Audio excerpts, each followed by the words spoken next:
Hello, and what a pleasant evening I hope you're having. Welcome to another scene set in Odessa of Dark Crusade Season 2. Just like your pleasant evening, I hope this evening that we find ourselves in is equally pleasant. It's a clear night sky. Of course, you can't really see the stars because of all the city lights. However, there are several individuals this evening who have been cordially invited to a gathering by one of the independent clans of the city. A somewhat infrequent affair, but it does take place from time to time. It's something of a pseudo VIP event for a selected individuals where no one knows how they're selected. For the Ravnos, or the clans that are holding this gathering this evening. In the depths of the Central Market. The Central Market itself is a very busy district, even at night. It is constantly active. It is in a state of perpetual busyness. And as you two would make your way through the Central Market, you would probably almost be bumped into by a few people. It's a what would you call a rather humid but also rather rich atmosphere of a lot of diverse peoples all interacting, all doing their wares, all haggling each other for trying to get more for less. There's a wide array of things on sale, from simple necessities such as food, water, stock, farming gear. There's smithies. There's people who also appear to be doing these things on display. You see a few street performers. One guy is juggling torches. He appears to be making quite the living. Yeah, I'm gonna stay away from that guy. That guy doesn't sound like a good night for me. Yeah, I can't imagine why. It's sad. Can I assume that Johanna can use her retainers to keep people from bumping into her as she moves through the city, kind of sticking to the shadows? Having her retainers step on her shadow as much as possible. I would say your retinue would probably be more suited to this because they're basically... Oops, sorry, that's what I meant. Yeah, they can form an armed escort for you. So yeah, people make way for you. It does draw a bit of attention just because there's a random armed escort. Sure. I mean, it's not random.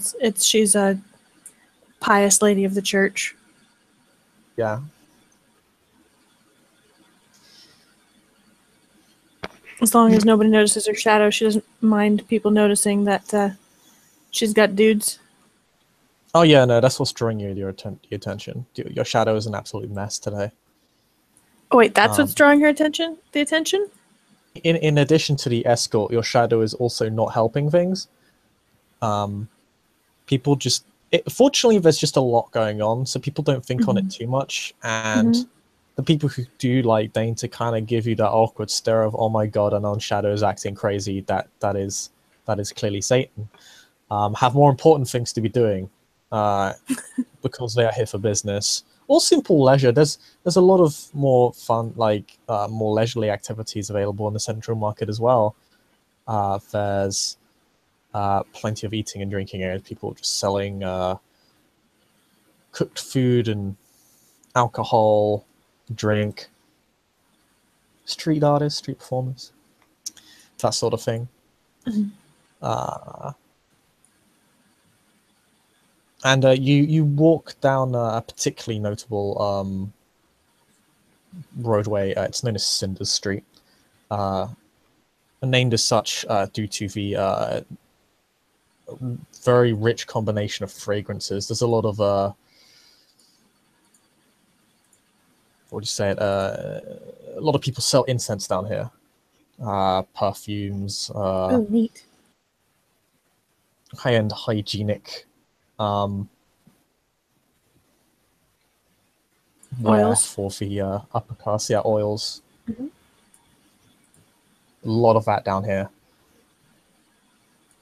It's a combination of stuff for the noble class. Like nobody's going to use stuff like incense for food, but there is also oils for food and that sort of thing as well. And it creates this very, very interesting combination of smells. It doesn't necessarily smell bad, but there are a lot of fumes around. There's also a lot of also recreational drug use going on. But no one seems to pay attention to that. It's not really an issue. It should be noted the City Watch presence here is not necessarily substantial. It is active. Presumably, the use of such materials is not considered a crime. Oh, okay. That's good to know.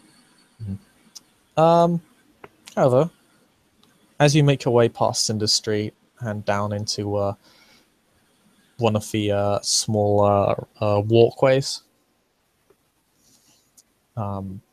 where caravans and wagons cannot tread because it is too small, it's too narrow. You find a interesting little, I guess the closest equivalent would be a restaurant, really.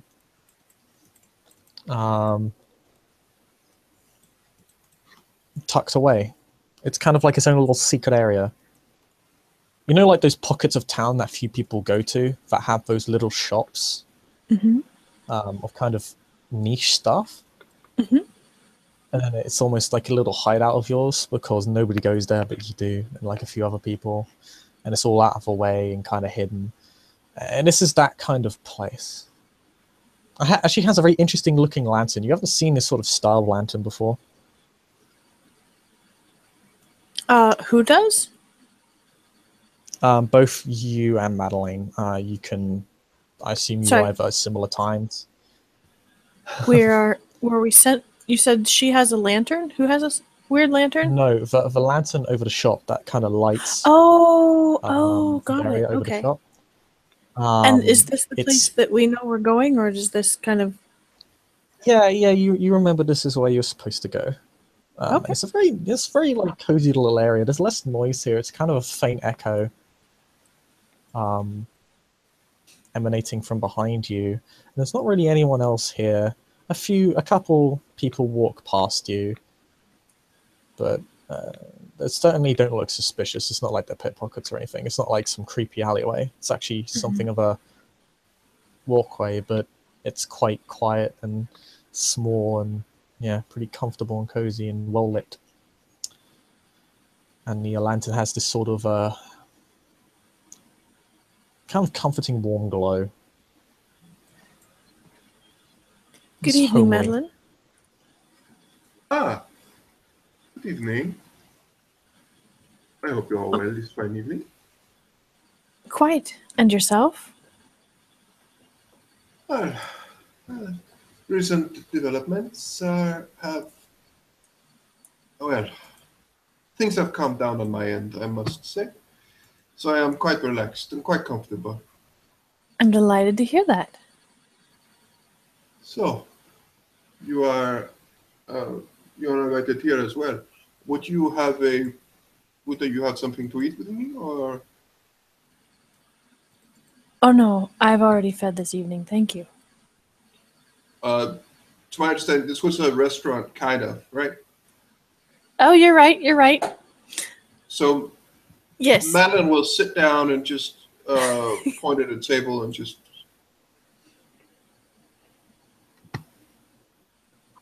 Yeah. As you enter,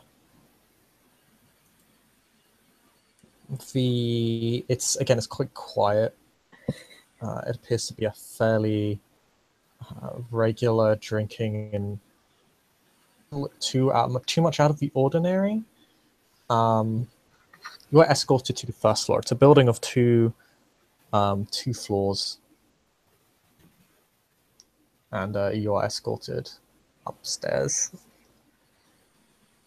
by who you can only assume is a retainer, because he clearly knows your nature. Okay. Does he seem scared of us? Oh, no.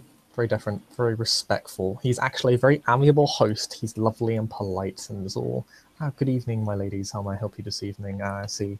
When you show him the invitation. Ah, lovely.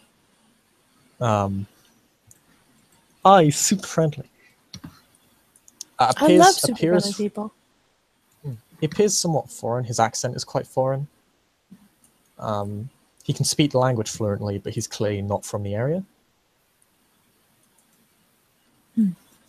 But he will escort you upstairs, and you're kind of... It's a rather strange sight you see. You have a very low table. There are no chairs. It looks like you're supposed to sit down and rest your legs under the table or kneel. And there are several of these around, and you can see a couple of other retainers pouring an unfamiliar liquid into what appears to be basically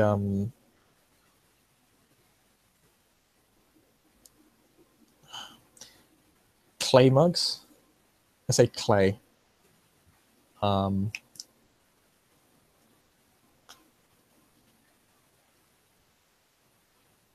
Sorry, what did it appear like? It's a fairly large room of these like kind of flat tables, like very low, like tables very close to the floor.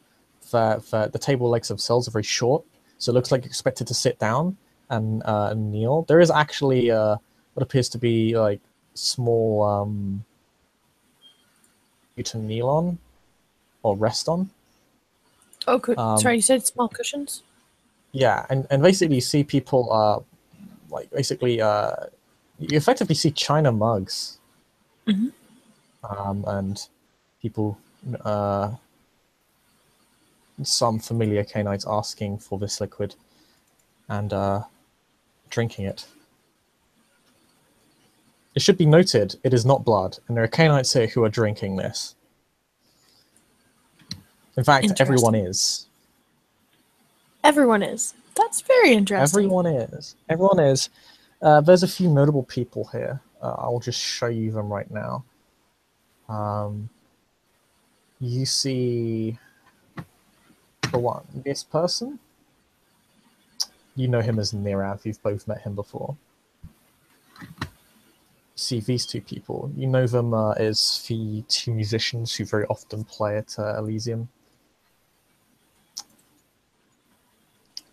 You see Giles, Johanna, you would know this. He's one of your clan. Okay. You've probably met him briefly, but you have not really had a chance to talk to him properly yet. You meet this person who neither of you have met and don't know the name of. The person who you know as Lady Astor, who is basically a local gossip around town, and is one of the more prominent Cappadocians in the city. When you come out, however, you see another face.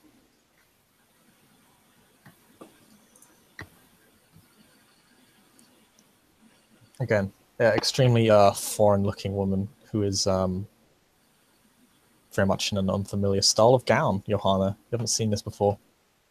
Neither have I. Yeah. Would it be... How much would we know? It would be, like, obvious that they are from... But would you be able to place it? Like, east, west, south, north? I mean, you know they're probably from the east, but you probably don't even know the country's names. Like, it's... Right, the east is not particularly well explored in the Middle Ages. Yeah, and like the Middle Ages, it's the Holy Land, the Near East or the Far East, and that's about it, I think, as to locations and stuff. So yeah, okay. Yeah. I will just say the name of what she's wearing. It is a hanfu. just to give you a better image of what it looks like. Is it possible for Johanna to recognize the fabric it's made out of? I feel like she might know that this woman is from the Silklands, given her predilections. Absolutely. You could probably determine this by her attire. Okay.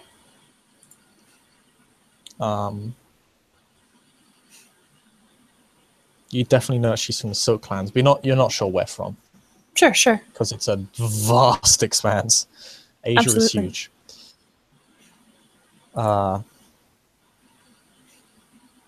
Is she And the wearing Mongols are silk? also doing their thing right now. Yes. Okay. That's what's important. Oh yeah, no, she's got great fashion sense. 1 second, actually. I should check something as I say this. You're like, does she have dots in fashion sense? Oh, she's dots in appearance, though. You may have to roll your self-control. Oh, here we go. I'm ready. Let's do this.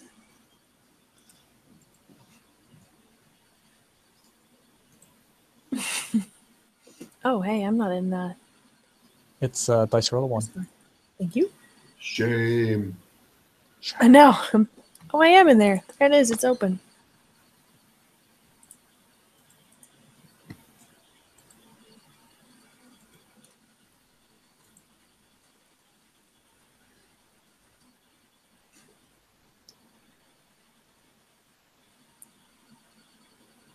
Stop flaming me. I do it because I love you.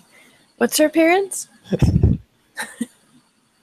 She has banana levels of appearance. I hate you. No, her appearance level is high enough that you need to roll. Okay. Let's see if I can get the whole thing right. I think this is right.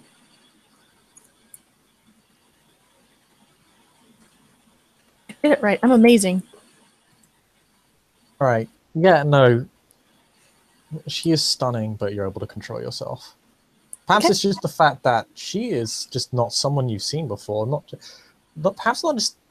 just what she's wearing, but her Ethnicity. her nationality, her ethnicity, and that she seems to represent the best values of this. Maybe this we've completely seen, foreign form. Yeah, but because I think we would have seen someone from maybe like the Silk Roads is not really a thing yet, but maybe we've seen someone who has a little way there, but this is just vastly different from anything. Yeah. Madeline will, despite her knowledge, she will actually almost stare at this person and just take a moment, and she will just turn to Johanna and just, such a wondrous thing, no? I've never seen a creature like that. Should we go over to introduce ourselves? Johanna's definitely watching this woman and her lovely, lovely attire. One of her brows twitches when Madeline says creature, and she turns to give her an amused look. But she was already deciding for herself that introductions were absolutely going to be made, so she nods and smiles and gestures. Of course. I should very much like to meet her. Her gown is beautiful. Quite so. Out of character, is she sitting alone? It's approaching you. What, sorry?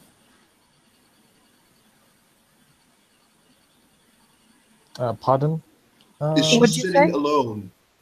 No, she's approaching you. Makes things easier. Yes, no, she's noticed you. Approaching you. And when she gets within a reasonable speaking distance, you'll see her curtsy, and her handful kind of blossoms as she does so.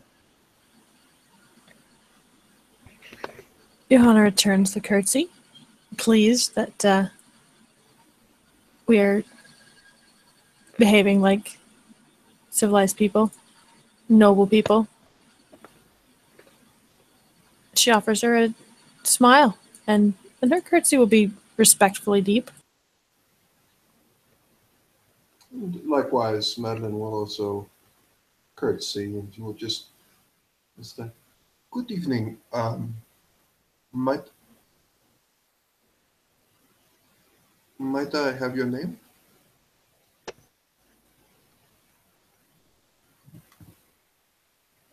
Good evening. I am Lihua of Clan Ravnos. Well, thank you for accepting my invitation. What a pleasure to meet our hostess. Quite Thank so. you kindly for the invitation. This looks like a lovely gathering. Such an interesting crowd you've brought together.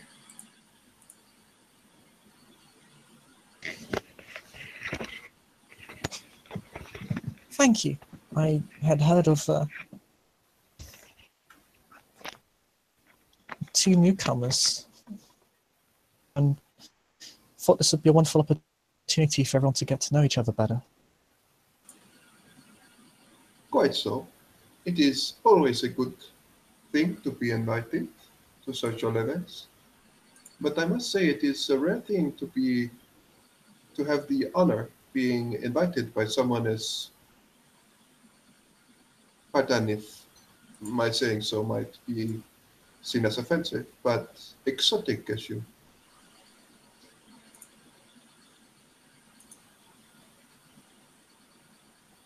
Right, I'm thinking of a curiosity within this.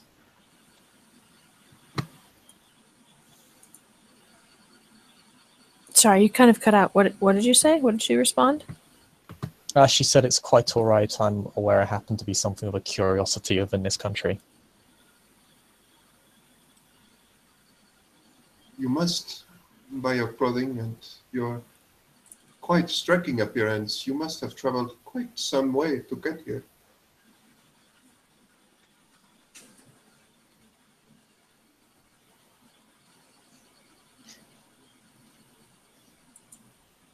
But I have the time to cover the distance. Well, there are those of us who have all the time. I suppose that is true. But would you like to sit a moment, talk?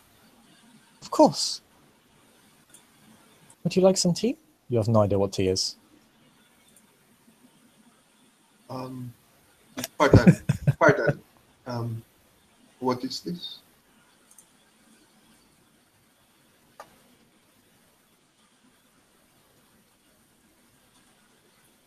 The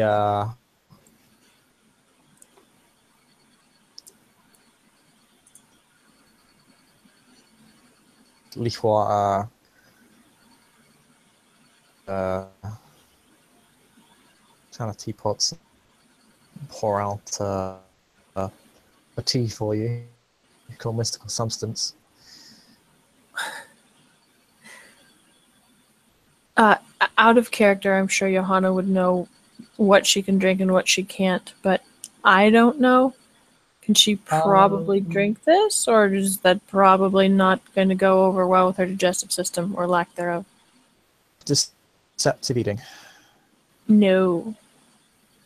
Yeah, without deceptive eating, vampires cannot drink or eat Okay, human blood. just making sure. Madeline will gladly take the cup. And she will just look at it and just. And she smells to it. She smells it. Smells quite nice, quite fresh. Johanna will also take a cup, but she will only smell it. She won't be drinking. But she. Madeline will drink from it. Ooh, interesting. Good to know. No, you're able to drink from it. And because I don't know what teas exist in the Dark Ages, I'm just going to say this is the equivalent of the green tea. Madeline will savor the taste. And she'll just quite exquisite. quite exquisite. This is definitely an improvement on, well, locally brewed beer or, well, the other beverages available. Compared to the alcohol. Well, compared to what is available, because it's all sorts of wines and beers that are probably not as... Actually, yeah, this is a sweet tasting drink in the Dark Ages. This is kind of unheard of. Yeah, so she will be, like, she will compliment it, and somewhat truthfully. It's quite an improvement. Perhaps in time this will spread. He takes another sip. I hope it does, although I could never take credit. I'm merely bringing my culture with me. She looks to Johanna. Don't worry, you can drink it. She raises a brow and lowers her cup and raises a hand in sort of an apology. No, I don't think that would probably go over well. And she kind of gives her a funny look, like are you trying to trap me? Like, what's going on here? Oh, no, don't worry for that. I accounted for that. You've accounted for that. That's very interesting. This is not tea made by mortal hands. She looks a little bit excited at that.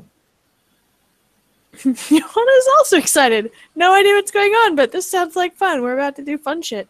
It's totally worth a little indigestion and vomiting. So she will sip experimentally at her tea. You're able to drink it. It's like a combination. Yeah, it's quite sweet and fresh.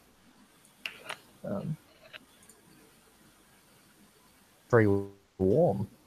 I don't actually taste only Johanna. Sorry, I can taste Drink, what? it tastes. Food and drink tastes like ash for you normally. Mm-hmm. Sometimes it literally turns to dust in your mouth. Mm-hmm. This doesn't. You can smell it, you can drink it, you can taste it, and you can swallow it. It seems to have no impact on your being whatsoever. Which is incredible subversion of the curse. Johanna looks absolutely fascinated.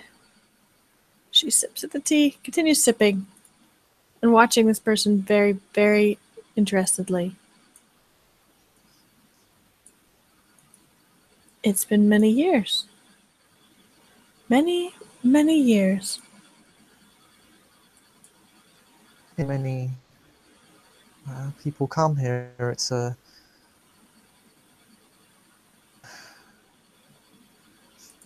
relive the old days, I suppose.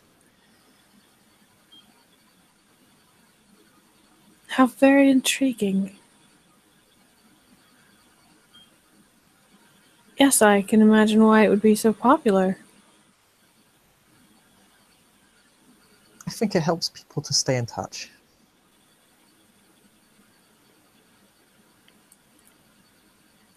Johanna glances over at the other Cappadocian in the room, discreetly. Kind of watch her for a moment. Is she drinking tea? She's drinking tea. How interesting.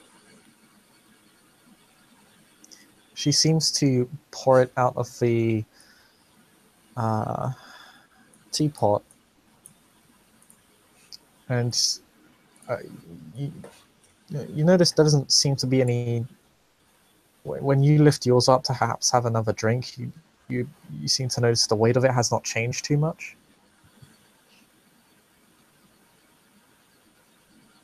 Interesting. Yeah, Very it doesn't interesting. seem to change in relation to the amount of liquid in the teapot. It remains stable. Does the teapot look heavy enough to account for that, or does it seem like there's something weird going on there?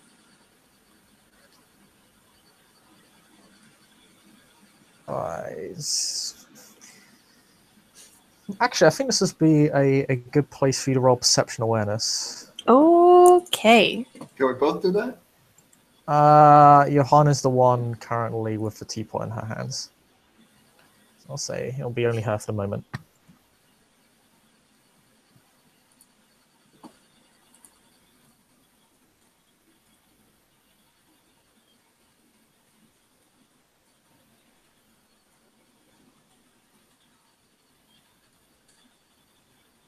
One success. Okay. Yeah, you do get the impression that something is perhaps a little bit strange, particularly since it should be getting lighter with every drink or if you take. And yet it neither seems to get lighter, nor does it seem to run out. Although there is a point where the teapot is recalled and then returned. But it didn't seem like it was running out after in a few cuts. Didn't seem like it, at least. Interesting. So Johanna will experiment a little bit pouring tea and generally watching what's going on and watching the way that other people respond to this. She's fascinated now. Absolutely fascinated. Meanwhile, Madeline will just sit with her. What was her name specifically? Lihua. Lihua. What is the name of your origin or place of origin, if I may ask? I hope it is all right. I am somewhat curious. Your appearance is quite fetching.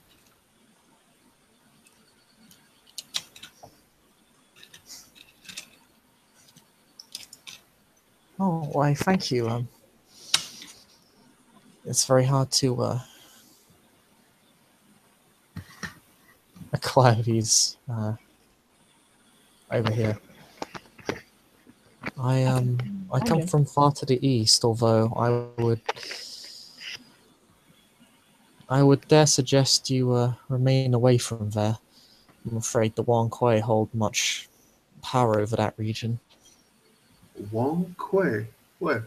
Terrorize the place. And I do not know again what this is, but well, honestly, It is perhaps better that you do not. well, They are nobody's friends. Suffice to say, we have more than enough things to think of to do here. No?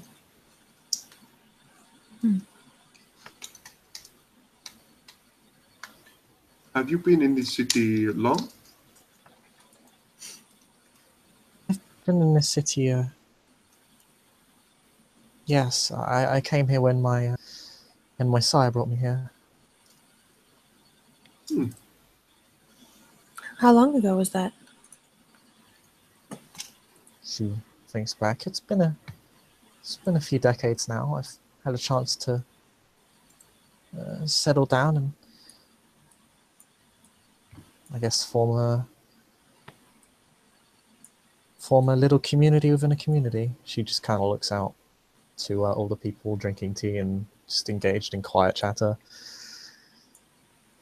And that's very prettily said. And a lovely goal. I can only imagine your parties must be very popular. I'm very honored by the invitation. Well, thank you. You're always welcome back here if you ever want to have another drink. Thank you very much. If you ever tire, however, we can also arrange for certain cooked foods if you wish.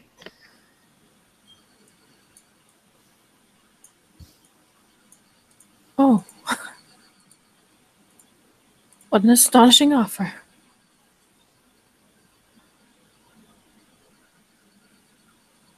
You must be very wealthy indeed. I can only imagine the prices that the community would be willing to pay for such a rare and unusual treat. I mean it as a compliment, not as a gauche inquiry.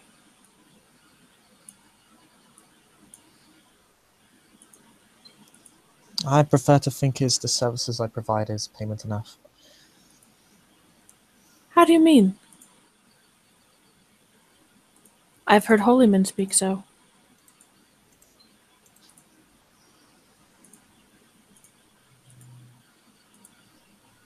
Are you one of those? So, I would dare not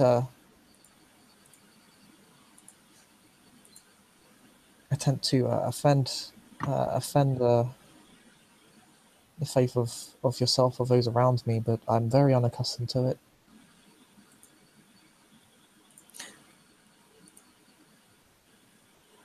I see. I apologize. I think I've made you uncomfortable. Oh, no, it's quite all right. I enjoy discussions of philosophy. What topics?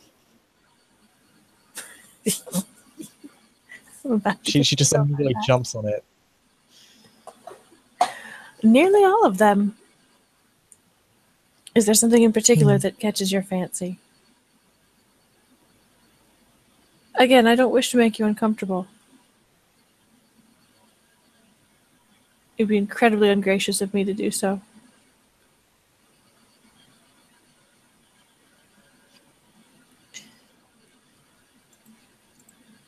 My mentor taught me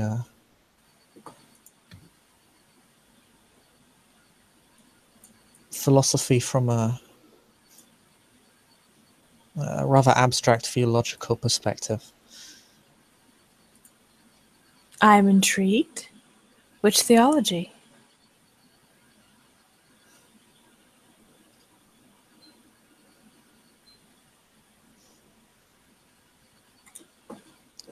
She actually takes a moment to kind of filter through. Of what category it would fall into.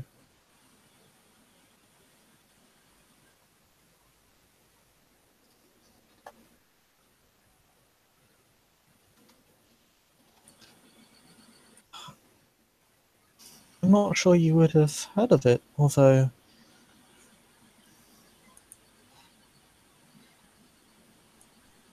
happy to share. Perhaps we can exchange, well, I guess engage in a cultural exchange? Cultural exchange, absolutely. If I haven't heard of it, I'm even more pleased to do so. I do enjoy new things. As do I. I do believe that the three of us can exchange quite a few cultural things. It must be, even with decades, there must still be quite a lot to get used to. Is that so? Or do you find yourself generally fairly well ensconced?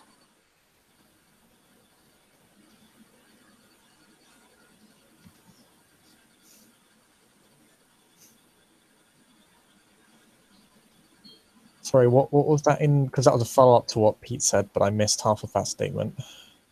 Sorry, she asked if Lihua Lihua? Lihua. Finds herself feeling out of place or feeling that she doesn't know the customs, or whether she feels well ensconced. I'm aware of most customs, although they're still very distant to me, if you understand my meaning. But of course, we are creatures of habit.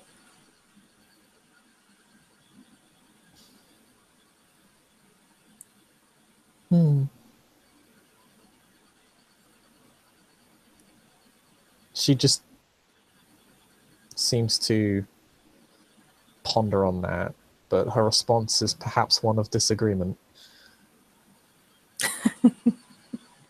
Do you not think so? I have seen many interesting old ways preserved in our people. I think for many this is true, but perhaps not for myself. Really? Or the ones who raised me. Now I'm even more intrigued. Please go on.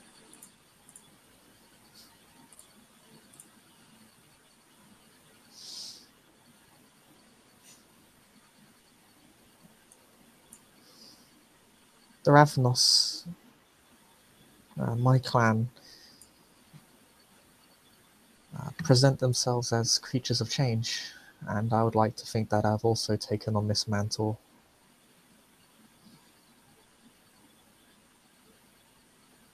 We preserve our own ways, but we are perhaps much more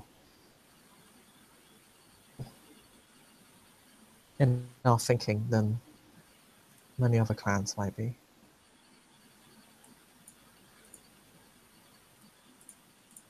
Very interesting. That seems a difficult line to walk.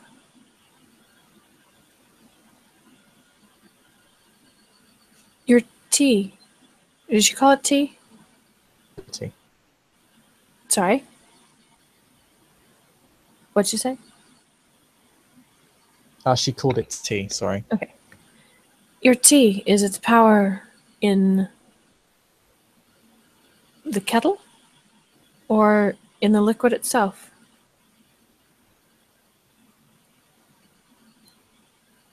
Tea is, well, it's a herbal concoction from my homelands. I suppose you could say it's like many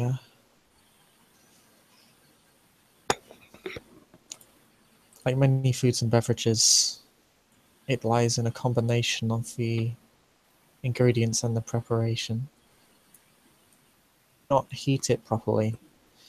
For example, it could taste very bitter. At least this particular kind of tea. Some are designed to be quite bitter and how to put it? Biting to taste. Others are meant to be more refreshing and others sweeter. Per tea could always accrue it for you. I wonder if you did, if I should still be able to enjoy it.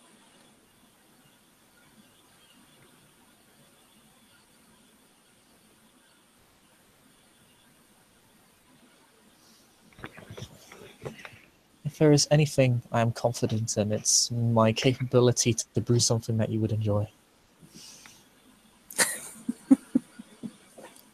You are a truly lovely person. She actually looks a little bit flustered at that comment. Your honesty sounds 110% sincere. Oh, thank you.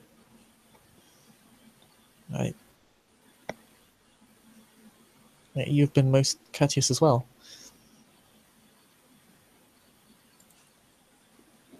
Confidence in one's own abilities as a hostess is a thing I treasure, and I think your confidence is not misplaced. As I've said, it's been many years since I've tasted even better. Oh, I wouldn't consider myself confident just in that one area. She has like her hand kind of cheek slightly, and then she kind of rests on she rubs it against the top of her lip and looks a little bit flustered.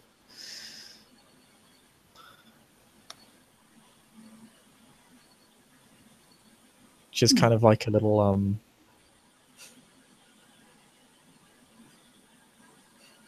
it's like this kind of slim little smile on her face. That's a little bit lopsided that she's trying to hide. Can I roll perception empathy on that? Johanna is someone who has had to feign honesty or feign modesty many times. She would love to know whether this is genuine.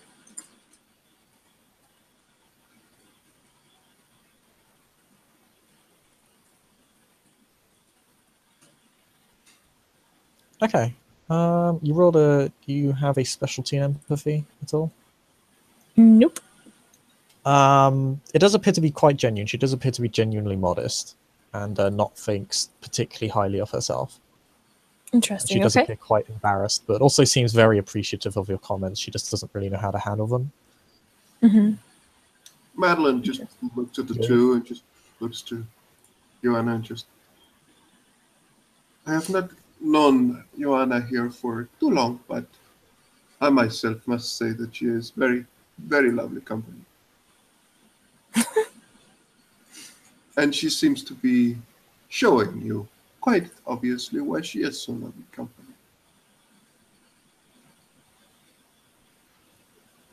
Tell me, who is your sire? You did not mention him by name, but of course, if you find it inappropriate, I understand. It is...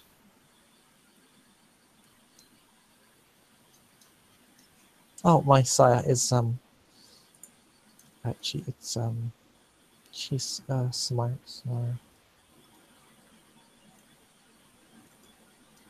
She kind of whispers it. She seems a bit like kind of modest about this as well. What did she say? It was unintelligible. That's a good question because she whispered it. You don't really hear it clearly. Okay. Madeline will lean in and just... I did not hear you. If you lean in like close to her, she'll kind of there is a little bit of like that kind of embarrassment turns to a little bit of nervousness, and she kind of leans back a little bit. You know, it's almost like kind of like she's going back into her shell slightly. Simone.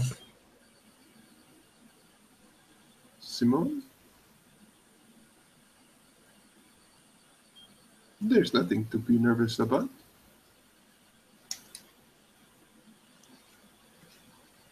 You see, she's kneeling. She has her hands on her thighs, and they're kind of rubbing a little bit nervously. Madeline will just look at her and just... she will just... she won't touch her, but she will put out a hand as to touch her, and she will just say, "My dear, please relax. There is nothing to be nervous about. There is nothing to be scared of. Just relax. If you are uncomfortable, you should not say it. It is quite all right."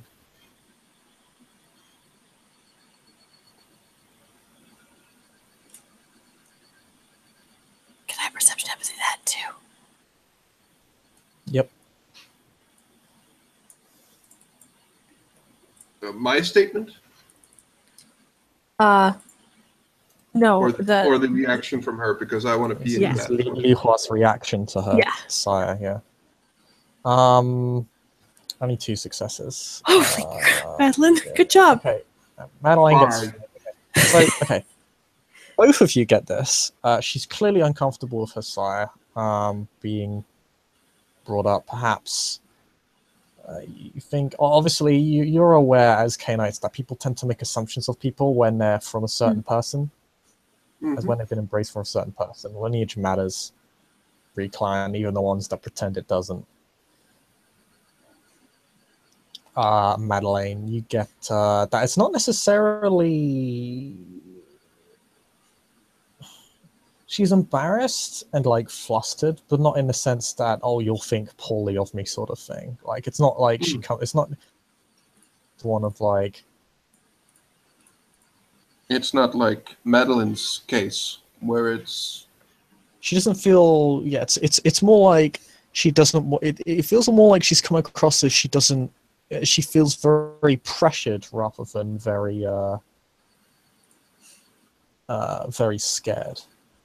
Then Madeline will reiterate, and then she will just say, "Please, I do not wish for you to be uncomfortable.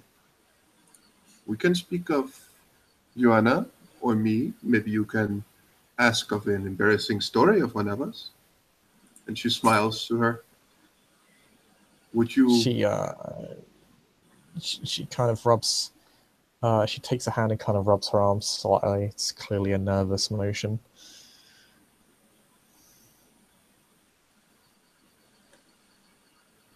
Her eyes are kind of lowered down towards the table. Perhaps we should speak instead of your beautiful gown. Or that.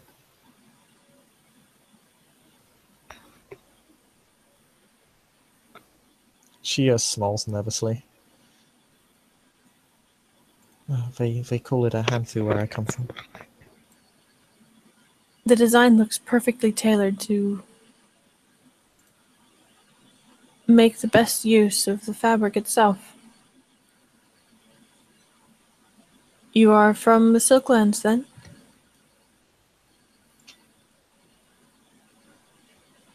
Yes, I wish it were more hospitable to us.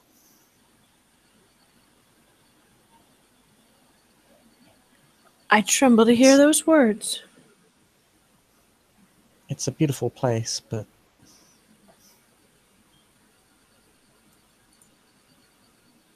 my clan has made tremendous inroads to try and make it more comfortable for everyone else. Did she say more uncomfortable? More comfortable. Please explain.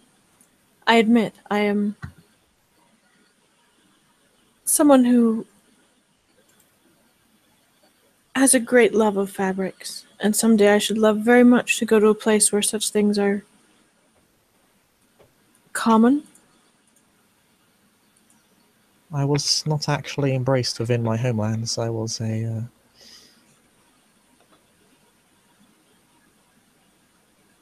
exchange between nations. How interesting. But, For what were you exchanged?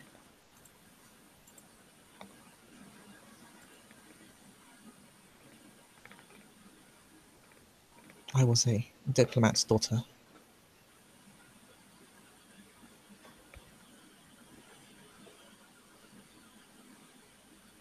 Indeed.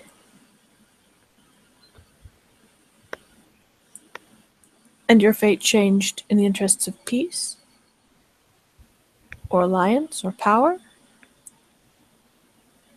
Yes, sometimes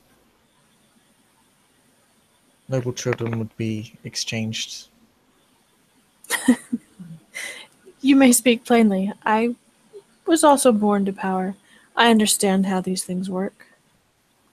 You can both hear, you can't feel like heat emanating from Madeline, but her demeanor and especially her face seem to have tightened up somewhat. I'm gonna roll for that. He was not really looking at you because she's still smiling nervously towards the ground. I know. Oh, no. No successes. I make it sound as if it were a bad thing, but my adoptive family was quite loving.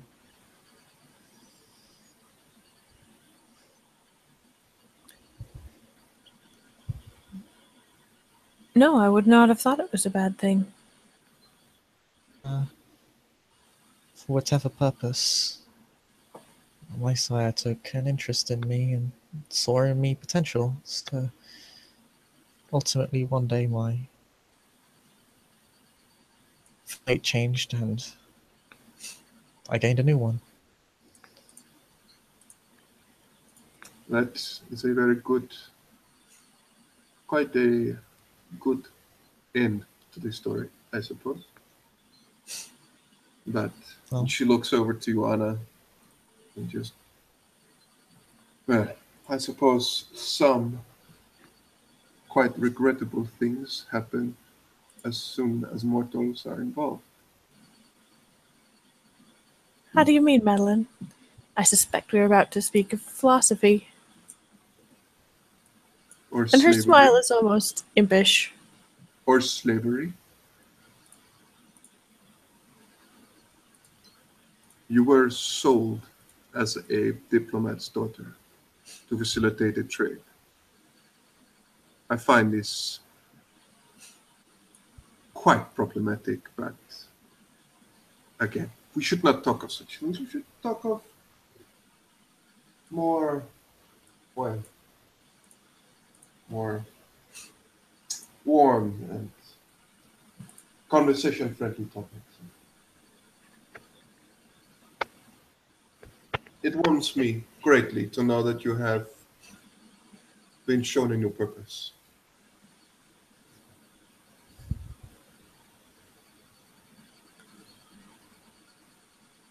Forgive Madeline. I don't believe she's ever married. And does not know how such things are done among That is indeed true. the powerful.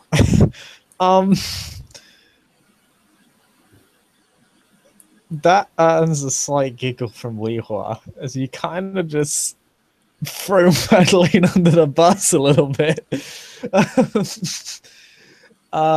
That kind of Madeline just said, "Yeah, that's Oh. true," and she smiles at it. She doesn't seem to.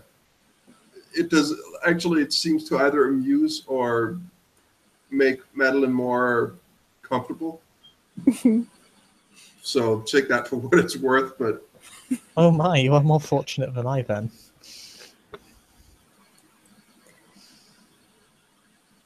Was it marriage? No, it was the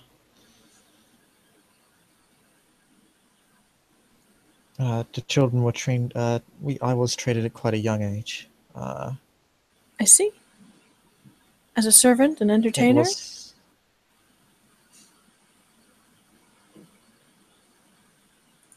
as a retainer, yes. This is more accurate.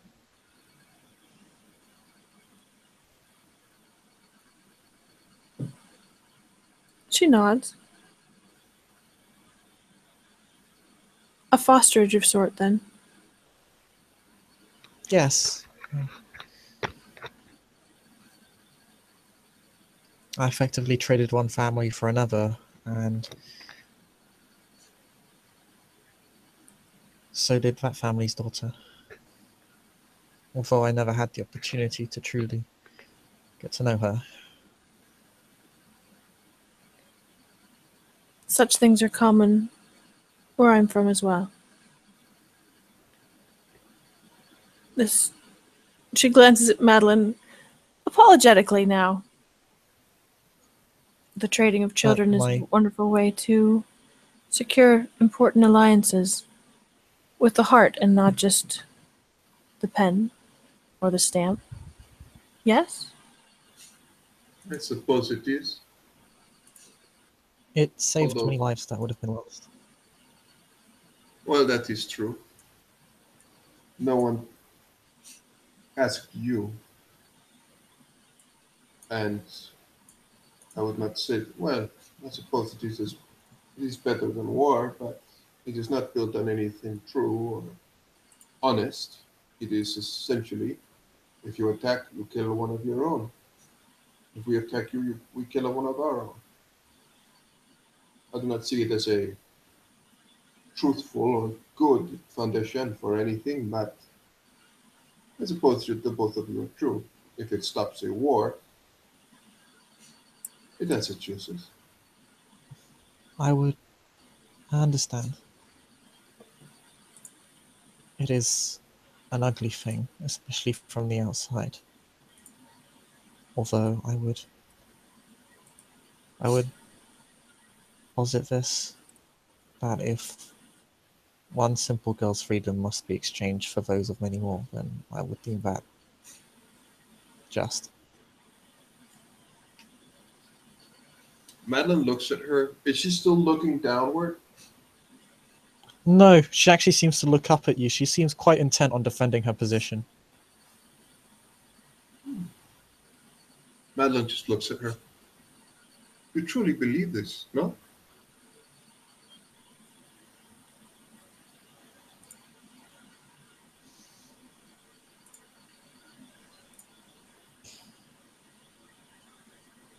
The result of my fate allowed many more to seek theirs. That is admirable.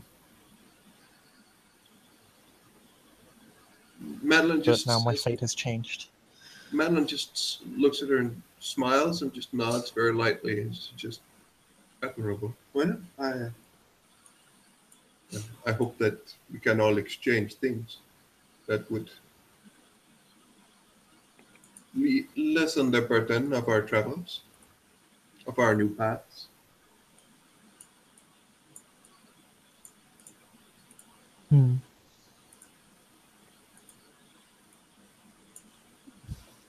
When you were embraced.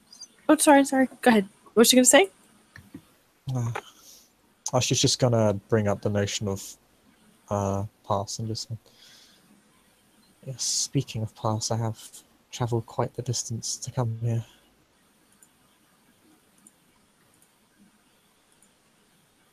Halfway across the world.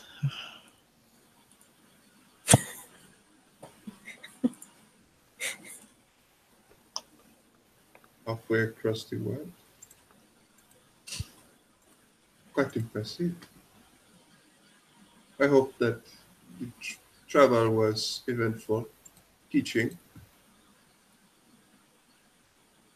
My sire ensured that it would not be too eventful. As I mentioned, there are many unknowns that you are fortunate to have not encountered that exist in the Silklands. But that is our war. Is it? I should be very interested to hear of it Yes. sometime, if you are able to speak of it without too much pain. I hope to live many more nights, and someday I should like very much to travel to the ends of the earth.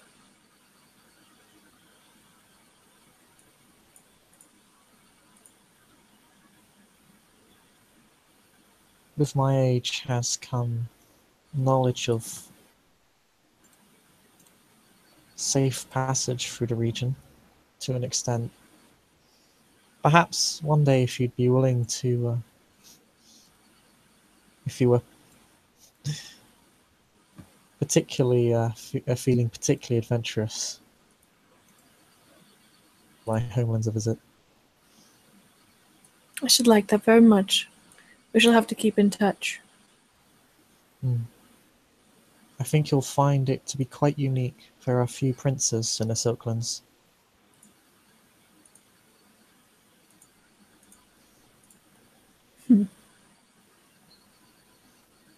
Does this mean that it is other things, not Cainites, but something else that also resides in your home?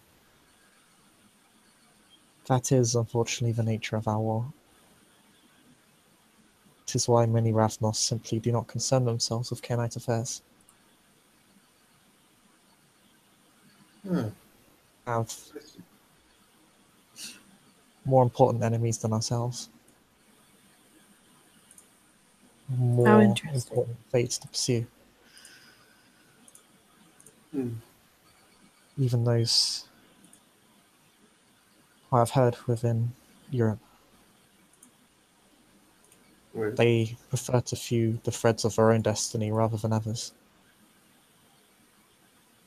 an admirable goal. Sorry, they prefer to do what with their own destiny? They prefer to pursue the threads of their own destiny rather than others. Interesting, okay. I.e., she's saying they're largely apolitical. Mm-hmm. Doesn't mean they're not, but... Atheism and anarchy. I shudder to think of it, and yet I cannot help but feel that The combination has certainly produced a beautiful bud. I can't find it too unappealing in light of your own lovely presence. She kind of looks all flustered again. Oh, thank you. You're quite fetching yourself. Thank you. But if I might be ever so bold, I would perhaps Please? argue while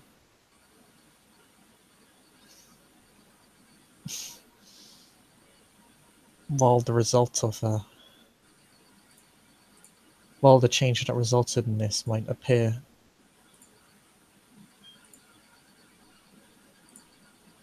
nihilistic and chaotic, it's actually quite structured and driven. Sorry, what's I quite wouldn't structured and consider driven? I missed a word there. She's talking about like the little blossoming little bud you were talking about. That is this place. Got it. Okay. But and she continues said, I wouldn't necessarily consider myself atheistic or an anarchist. Quite the opposite. Oh no, not you. Not you. I apologize. Speaking of the place from which you've come.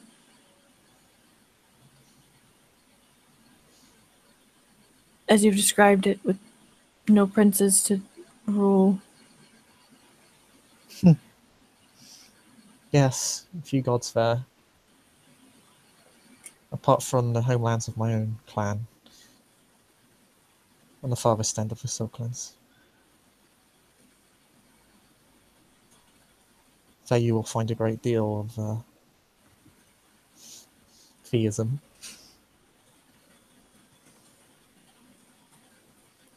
Roll me perception empathy. Both of you. Because there's a bit of a wily smile as she says that. My rolls are shit tonight. Yeah, you get nothing. I'm siphoning off your rolls. Madeline's God, just you feeling are! very empathy. Madeline's just like nothing, whatever. Nothing escapes my notice. I'm usually the unrelatable psychopath, but today that's Johanna. She'll simply so what you get of 5 successes is that there's obviously more to her statement. You think it might actually there's an element of literalism to it, like it's list slightly. A literalism in the sense that there is a real, you're not sure how, because that you're giving a very limited amount of information, but you think that perhaps the Ravnos there do pose as gods, or perhaps the Cainites there even worship the princes as gods, or perhaps they something simply to that effect. follow some More sort literal of in that sense. some sort of belief. There is definitely an element of, she's definitely implying that it's definitely much more real than she's initially stating. And by extension, very much different from here. Oh yes, the way things are ran. Because with that indication, then Silence of the Blood is obviously done in a different way of some kind. I mean, it's not unusual for you, even in this area, for Cainites to start up their own cults, pose as gods, that sort of thing, but in a way that does not break to silence. Usually it's super indirect. Usually they're the god behind the curtain. And they arrange for things to happen that make them appear as gods without necessarily utilizing their full power, so as to give away their true nature. So as to not give away their true nature. So this isn't necessarily unusual, but yes, the way she states it does imply that there is a difference from over there compared to here.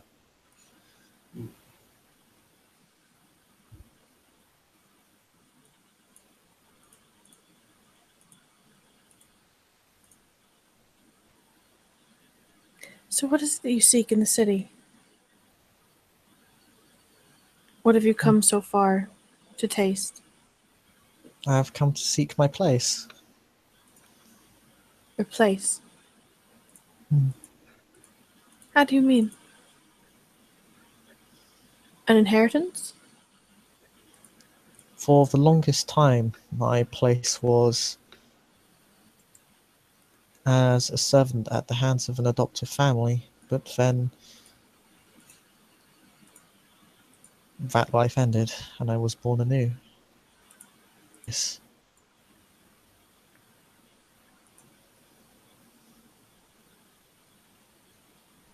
I see. And has your sire accompanied you? Does she also reside in Edessa? Or, Yes. I see. She knows her place, but I do not know mine. I am still finding it. How intriguing. Is it uncomfortable to speak of her place? I assume they're related. Or no?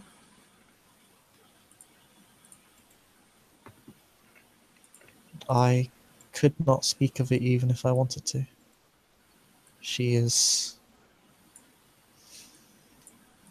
possesses a level of understanding beyond mine.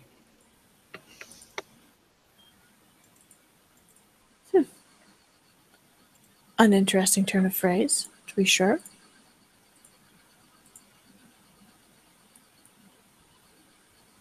I'm not sure that I follow. I'm afraid I'm not very bright.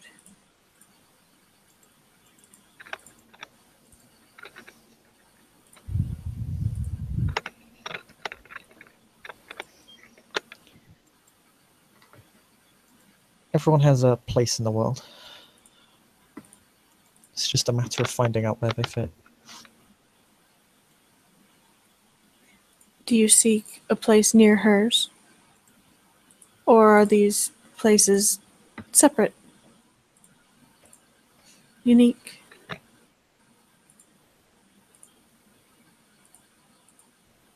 I would wish to remain close to her, but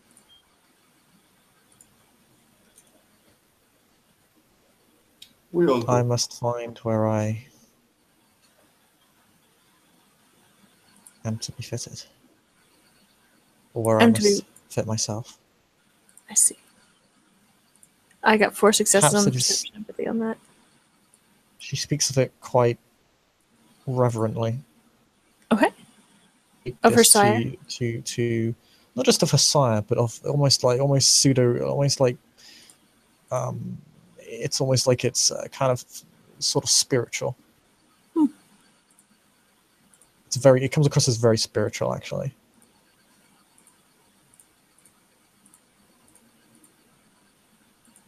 And her relationship with her sire when she says, I'd like to stay close to her, that seems genuine. She does want to stay close. She clearly cares about her sire a great deal. Okay.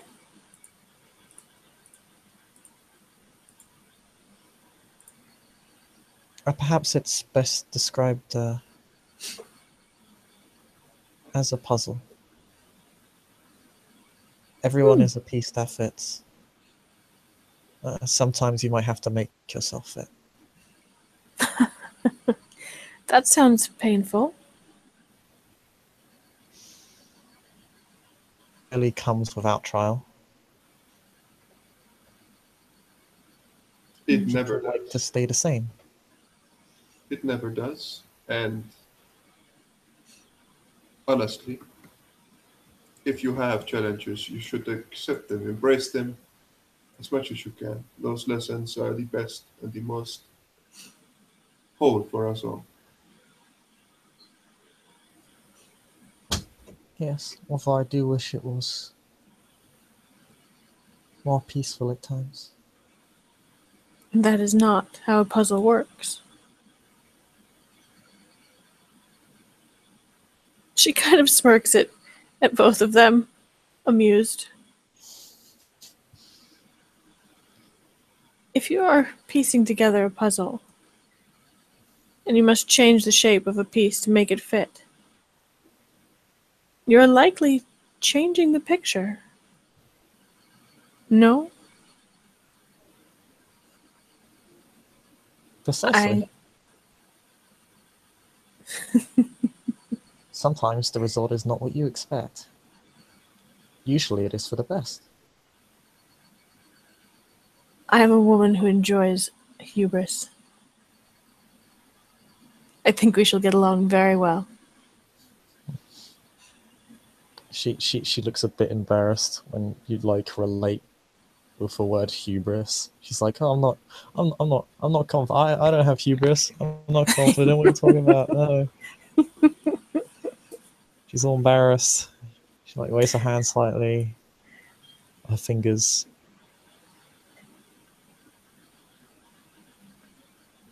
She appears to be the complete opposite of having hubris.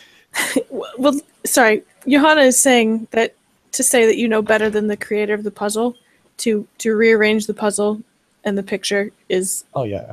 an act. It's absolutely an act of hubris, and Johanna is calling her on it in a way that's gentle and friendly, but she's definitely kind of teasing her the same way that she was teasing Madeline with the Madeline's never been married comment.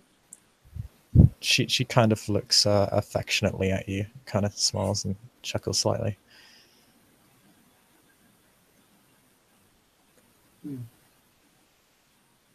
We can call it ambition if you prefer.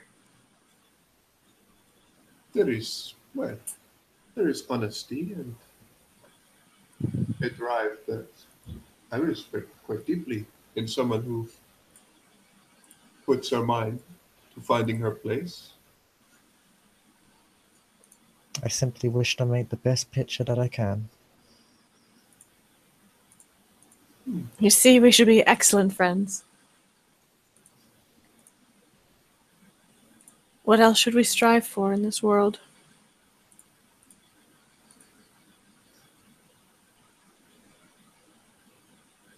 Do not take Madeline's silence to mean that she does not agree. I have heard her speak with her sisters. She, too, dreams of beautiful pictures. And her part in them.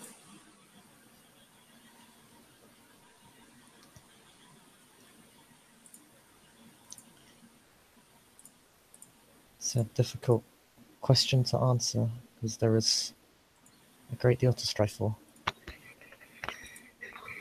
But I suppose Certainly. that is why there are so many people. What an interesting way to look Everyone at has it. something to strive for. Johanna looks a little appalled. She's not sure how she feels about that. But she's definitely willing to think about it. She kind of sits back a little bit to consider the value of diversity. I agree with you. The more people That is why we all come. Sorry.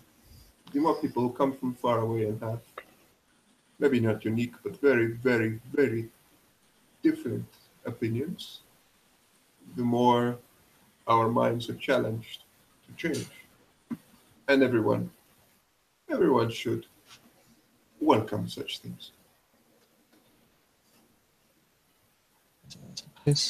I would just simply,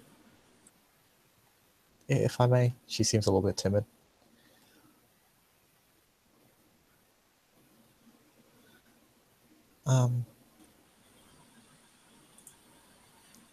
Before,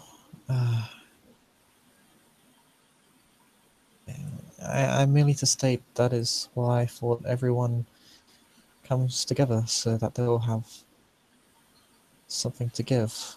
If we all didn't, if we all do not have our own strivances, then we would not be able to build together, and then we would be nothing.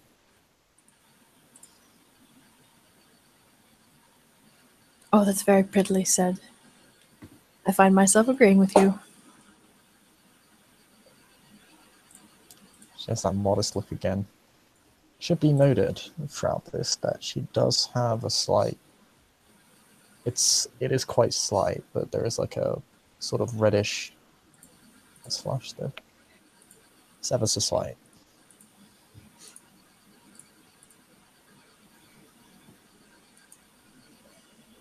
So, tell me about your other guests. Oh, She well, gestures to the rest of the room, leans forward a little bit. I have not met all these people. she will actually kind of scooch on over next to you and kind of lock an arm with you, almost just to direct you. She's quite close to you, and she'll just kind of, well, you see that person, you should, I'm sure you know him. For that is your Primogen's right hand. Seems to dissipate upon talking about other people. Yes, let's gossip. Mm-hmm. Is that perception empathy on? Huh? What are you rolling perception empathy on? Oh, no. I said let's gossip. Johanna is so here for the gossip. Tell me about all these people. Well, that is your Primogen's right-hand man, and if I'm correct, her grandchild. Oh, I didn't know that. How interesting. He's a regular here. I do enjoy talking to him. His life appears to be a very busy and rough one. Interesting. But you don't mind the rough conversation? Oh no, he's remarkably eloquent. I just think he so very rarely gets an opportunity to sit down and reflect, and I think that causes him to appreciate those opportunities a lot more. I see. How interesting. Is that what he comes here for then? To reflect? Mm-hmm. Do you guide him in his reflections? Are you a teacher? She looks all flustered again. Oh no, I wouldn't consider myself a teacher. So we just talk, and I suppose he appreciates that. And I appreciate having him around. He's one of my finest guests and one of my most regular, and I can't thank him enough for being one of those. Thanks, Dice. Now you're coming through. You would laugh.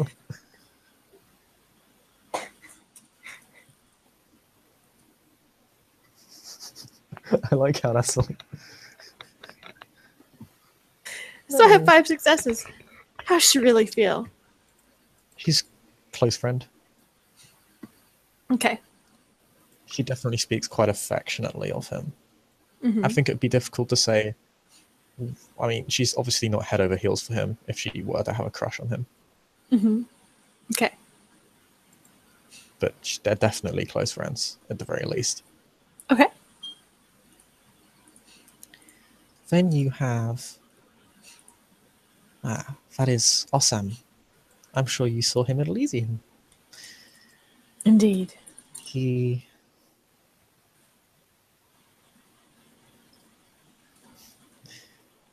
the most talented musician, along with his sire, who is Durga.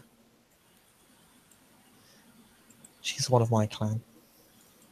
Durga? Durga. An interesting name for a very blonde lady. Johanna does not say that. Might be henna. It's kind of reddish. Yeah, we'll say that. She definitely seems more like closer to Romani than anything else. I just couldn't find an image of someone with a lute. It's a great Well, of a library. It is good. She's I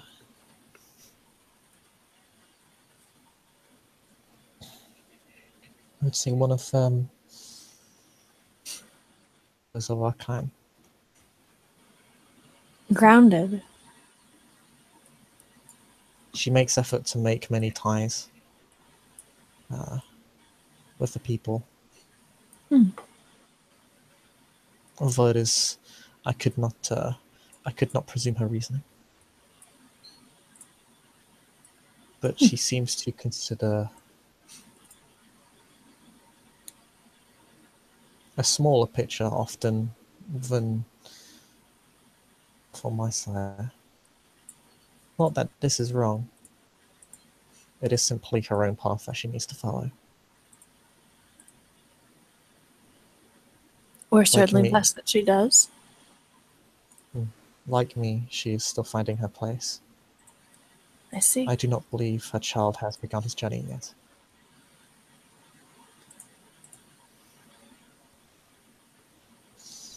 Then you Interesting. have... Her child has not begun his journey yet. Are we not all travelers? Only those of us who choose to be.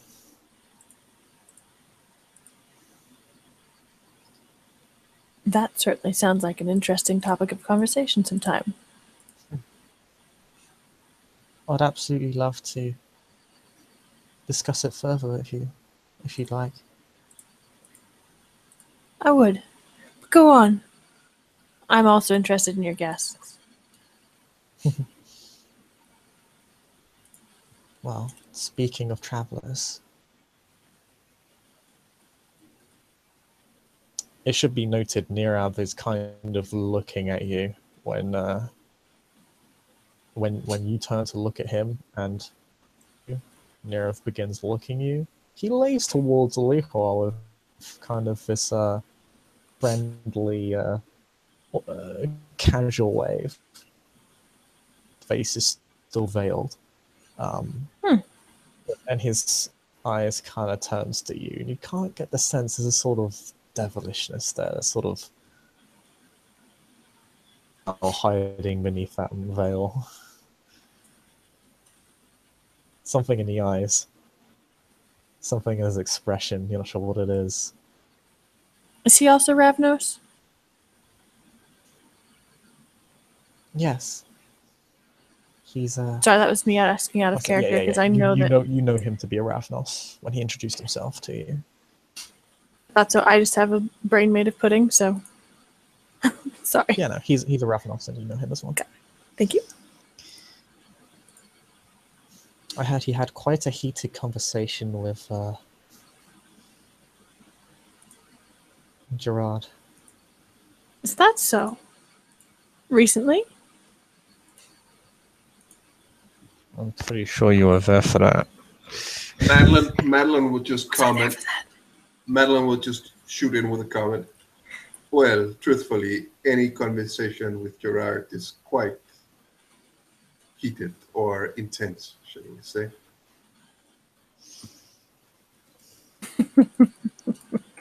Perhaps that is what makes him a talented soldier, but not such a talented politician.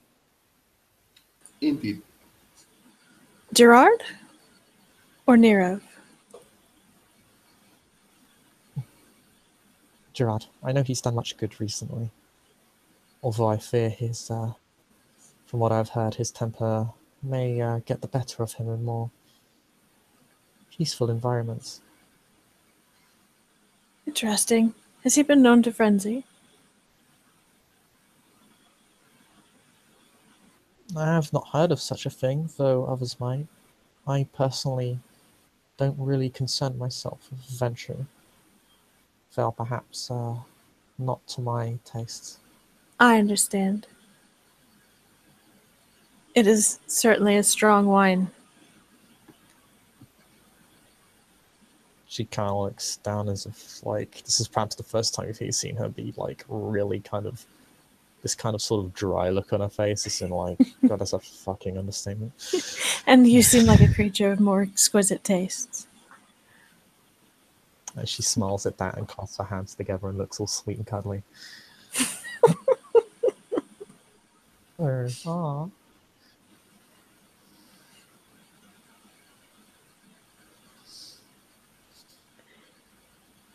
He has perhaps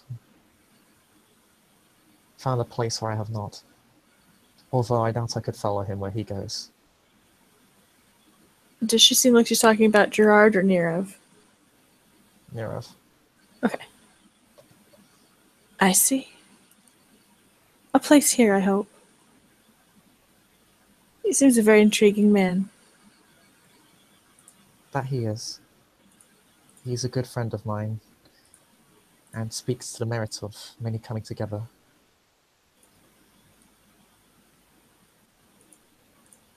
Perhaps he has more in common with Gerard than he realizes.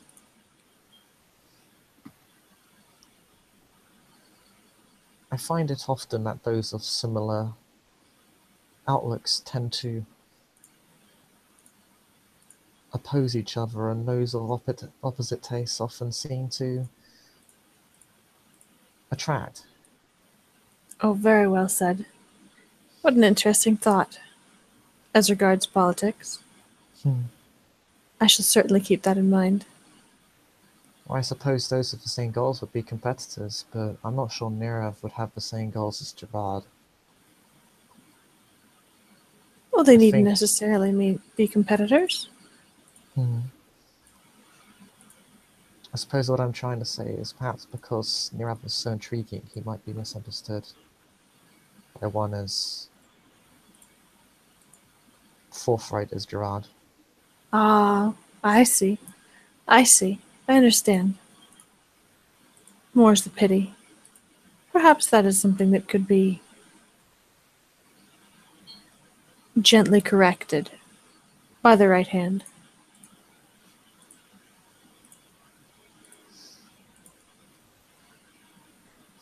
She looks at you gratefully and affectionately and says, I truly appreciate that.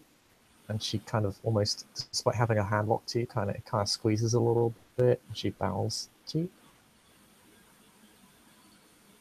Johanna looks startled and pleased. I do find that all this strife makes it difficult to have a civilized conversation.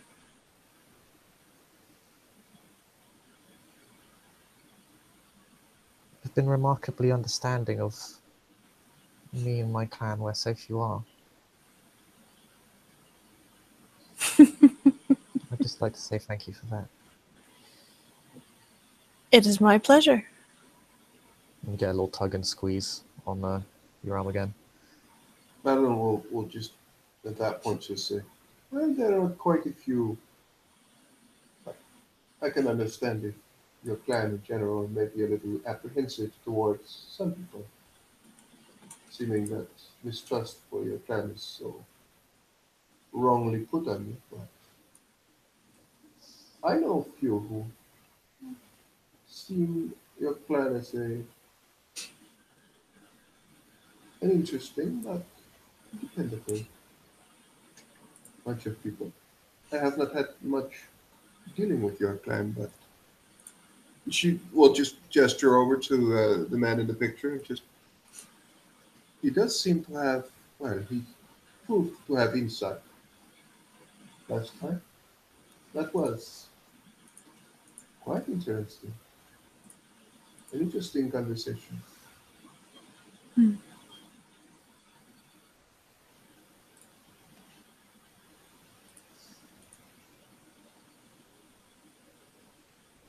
Sorry, I didn't hear the end of his statement, Pete. You're a little bit far away from your mic. Oh, it's. She will just comment on like it was an interesting conversation she had with him.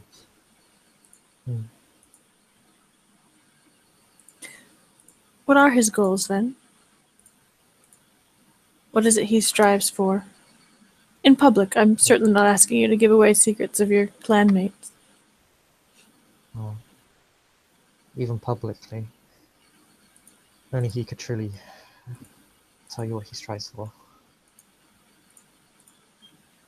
Every Perhaps man he and I woman will have follows to their have... own way. Ooh, what'd he say? What'd she say? Every man and woman ultimately follows their own way after all. I suppose But so. he, I suppose if you were to call it a function,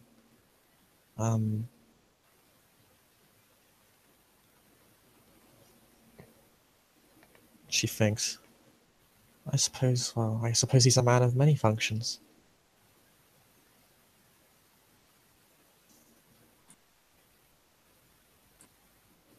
He's a function.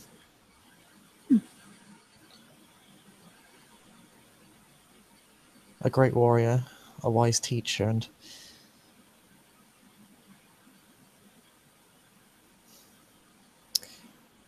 a very intelligent leader.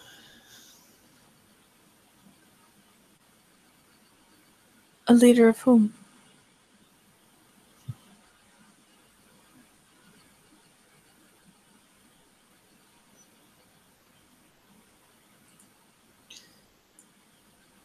Fighters of a sort, though I do not associate with those sorts of people. No, nor do I. You'll have to explain. I have very little experience with warriors of a sort. I hope you're about to speak of poets. Unfortunately, no. He works with the mortals of the underworld of the city. Oh. A different kind of warrior, but warriors nonetheless. He's done surprising amounts of work to legitimize.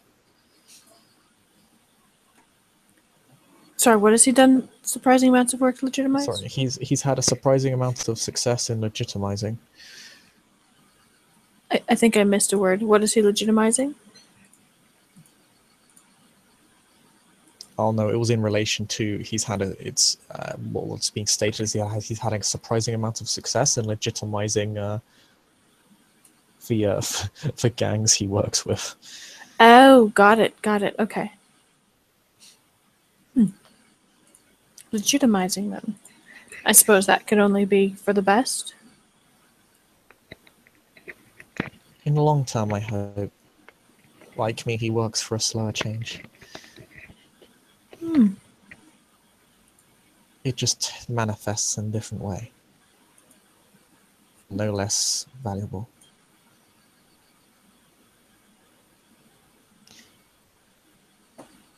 But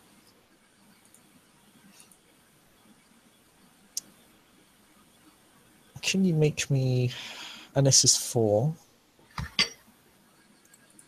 Actually, let me check. Can you do this? 1 second.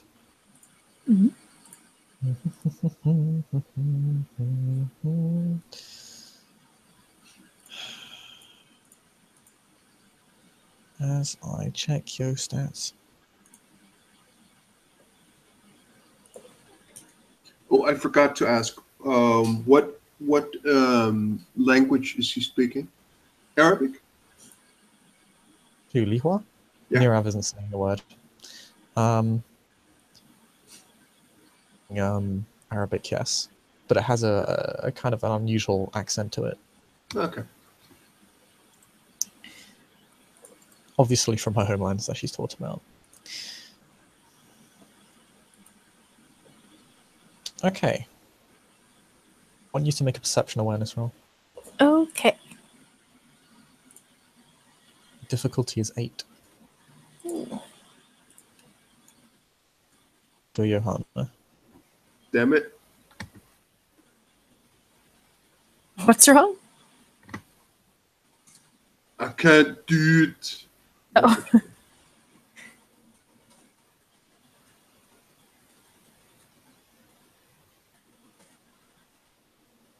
Those ones, though. Not a botch. Just a straight failure. That's fine. Okay, right. Everything is fine.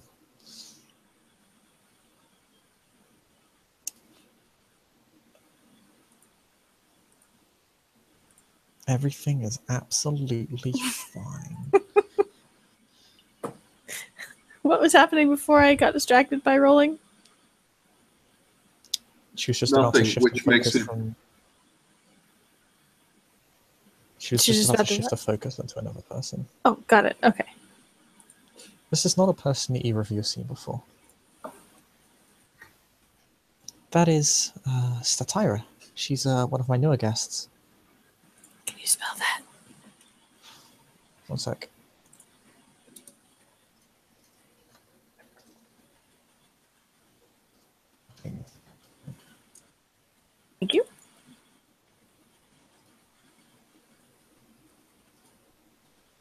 And do I need to make a roll for her? Because that woman is beautiful.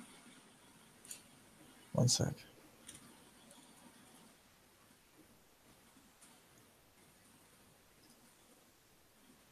Nope. She's beautiful, but not so beautiful it overtakes your mind. Okay. I believe she's an Assamite. I haven't had a chance to talk with her proper yet. For her. We've had some brief chats. She seems very pleasant. How intriguing. I've had very little experience with the Assamites. That may be for the best. I know you two are on opposite sides of the conflict.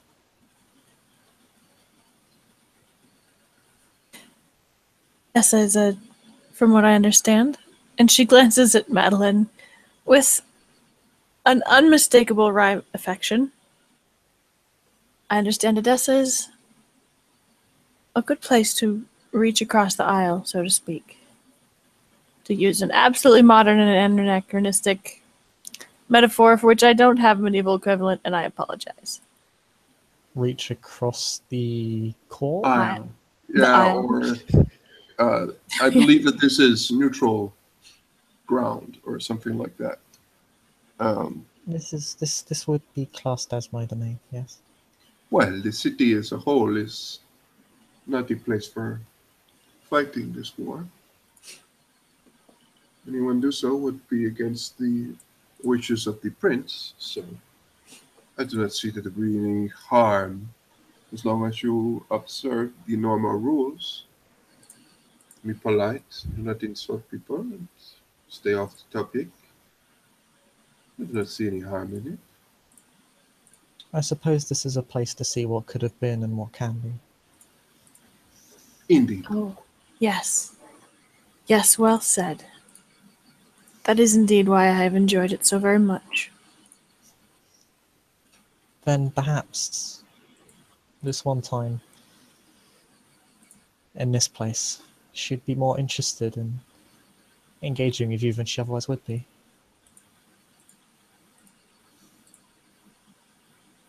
If that is indeed the case, I will consider myself in your debt for the opportunity.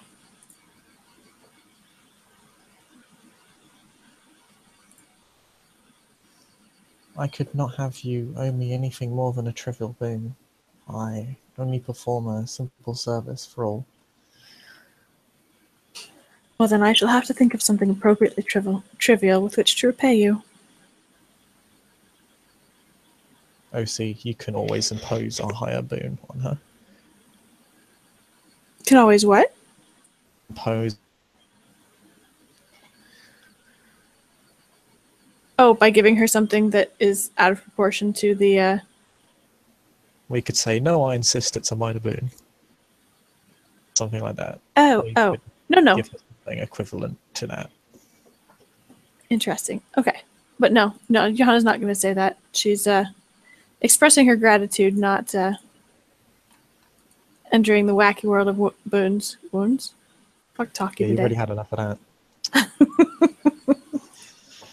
Sorry! Don't be. I appreciate my life. Oh, that is true. That is true. But it's kind of sucks that back you on get topic. Madeline will so- look at this Assamite, or as it's been presented as probably an Assamite. And she will get up and she will just. Her skin is dark. Okay. Like, it's not ebony black, but it's going there. You recognize this as the curse of the Assamites. Uh-huh. So that would make her quite old. Fairly old. Well, Madeline. Like, she's on yellow. This is prominent, which means she's probably at least an Ancilla. Yeah. Madeline will go over and introduce herself. Should just go over there? Well, is she talking? Of course, if she's talking with someone or doing something at the moment. She's not going to interrupt, but No, she's actually sitting on her own. Johanna doesn't follow quite yet because, if I understand right, out of character, the La Sombra and the Assamites are on the same side of the... nope. Oh. The La Sombra are neutral. Yeah. They're Oh, got it. Okay. They're with a different faction. They're with the ruling faction. Staying out of it. Got it. But they're not the ones that stayed out of it. They're the ones that told everyone to shut up or die. Well, yeah, that's true. But I like my version better. Stay out of it. Shut up or die. Yeah. You know. A little from column A, a little from column B. Yeah. Tomato, tomato. Tomato, tomato. Are they really so different? Banana, banana. It's like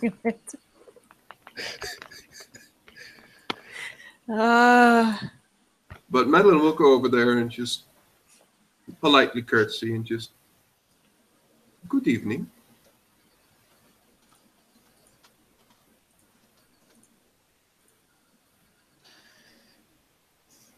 She will, by the way, she does have that fancy turban on. She'll stop sipping at her drink and look up to you. Oh, good evening.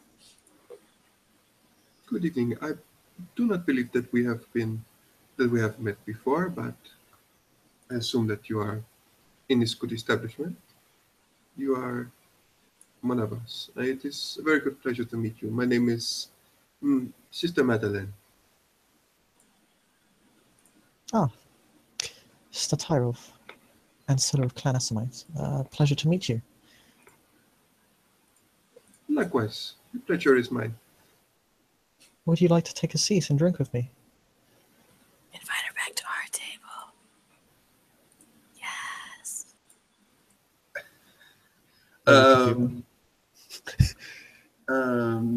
Madeline will just oh yes, I'd be delighted. And she will sit down. She will just sit down and just, well, I'm glad to share a drink with you. I have just, well, I was having a conversation with the two on that table, but I do not wish to interrupt or intrude. Ah, my lovely hostess and her new guest. Of course, I'd be delighted. Yeah. To really have the opportunity to socialize like this. It'll make for an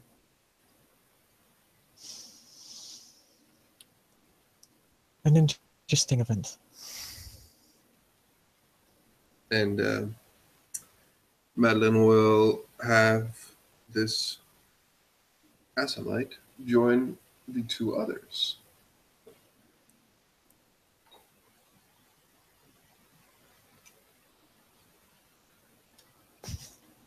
As Johanna stares at you like a devil. The timer will take a seat next to Madeleine. We'll look at Johanna. She has not met her. Johanna starts to rise slightly as they approach, and someone she hasn't met is coming. It's a gesture of respect, though it's made a little more awkward by the fact that Johanna's not used to this sitting on the ground business. So her extraordinarily graceful rise is a little bit hampered by, just general, here we are sitting on the ground. But she does make a gesture of respect and offers a smile and a nod of greeting.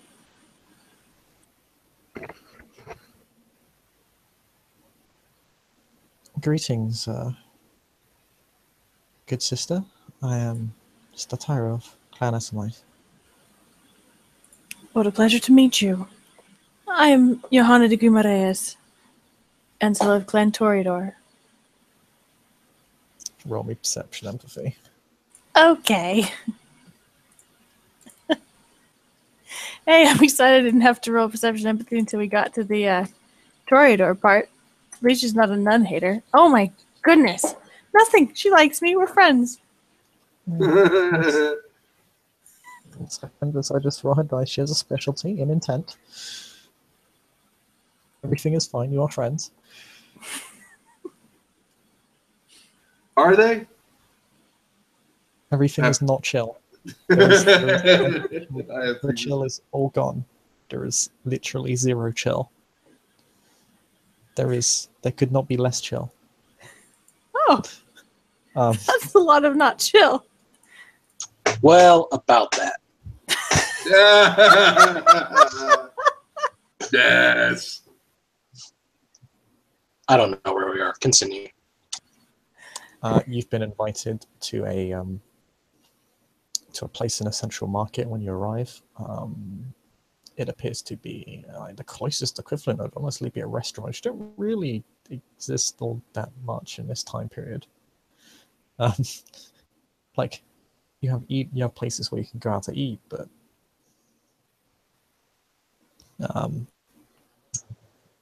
yeah, it's like it's a place where you eat out.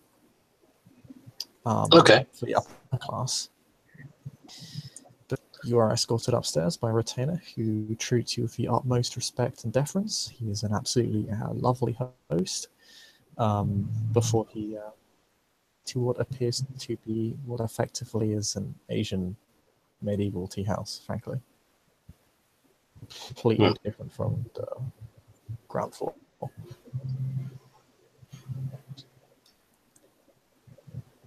Anything that I'm used to. This place is completely alien to you. Okay. Like it is like it's literally. You've never few people in this day and age, and by this day and age I mean the Dark Ages, do places like China and India and make it back. Contact is infrequent at best, and the culture normally just doesn't travel out that far. Right. Certainly not this distance. So what do I see in this place? You see a rather... It's... How to put it? It's... minimalist. I mean specifically, who's here? Oh, who's here? You have... I can provide a list. Yeah. You have this person, Lady Astor, of Clan Cappadocia, Giles of Clan Toreador, Ossam and Durga, both of Clan Ravnos, and this guy, Oh, hey. who I'm sure you're aware of. I don't remember his name. He's not important. Road of Kings, baby. And currently, it's this woman. Noted her skin is much darker than in the overlay. You are aware that this is the curse of Clan Assamite. Okay. Sitting with Hana and this woman, aware is the person that's invited you. She is a member of Clan Ravnos. She is stunningly beautiful and is obviously not from this country or anywhere near this region. Right. Gerard will make his way as graciously as he is able to where everyone is seated? Question mark? Yes. On cushions on the floor instead of chairs. Yeah, people are expecting Right. these low because it's like a tea house and they have like the tables with a very short tail leg, so people are expected to sit or kneel instead of sit on a chair. There are no chairs anywhere in this room. More importantly for you, there are mirrors in this room. Oh, well, then if anyone's looking in the mirror, Gerard is not in this room. Nor is Madeline, for that matter. Oh, good. Sister Madeline, that is kind of creepy to you because that's your class, not his. Gerard will We'll raise an eyebrow. walk up to an empty pillow before and just look down at it curiously, as if it was an insect carrying a twig or something similar. What's he looking at? and then the pillow. Oh.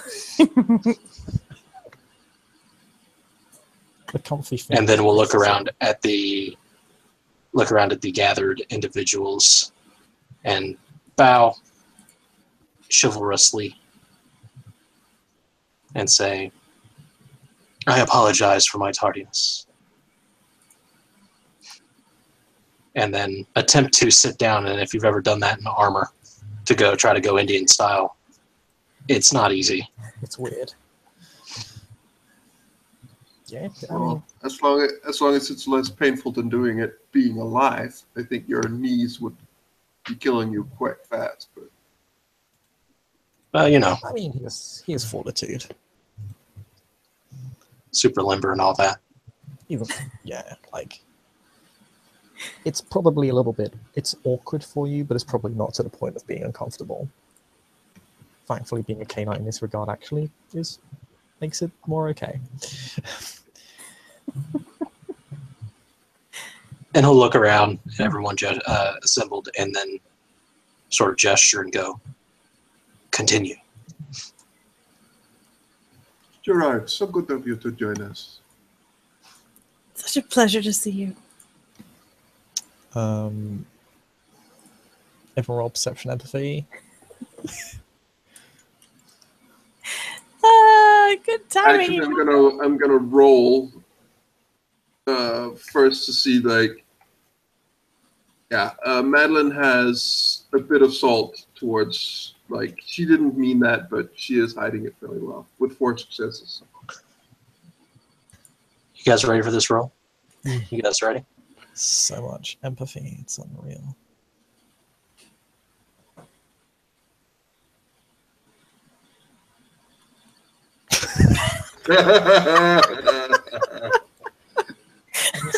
What comes as a surprise to literally no one, Gerard doesn't have a lot of empathy. I love you all. I have 5 successes on people who are not Madeline, 1 success on Madeline. Okay, I mean, Tyra is clearly regretting her choices. She's regretting sitting next to a bunch of Tremere turncoats, clearly. And she's chill with you, obviously. But Gerard, I don't know, maybe it's because it's he's been around and he's been much more political, and Venture have kind of a larger stake in this, and the Toreador are actually respectful to the princedom, so maybe the Toreador have more points with her than the Venture do. Obviously, her opinion is a little bit coloured by him, but she maintains a pleasant to you that is forced, but to everyone else is natural and looks quite pleasant and respectful. Gerard will nod to everyone in turn, Madeline, Joanna, anybody else in this assembled crowd except for old boy, Nirav. He is beneath notice. But when he gets around to the lady who is currently your overlay,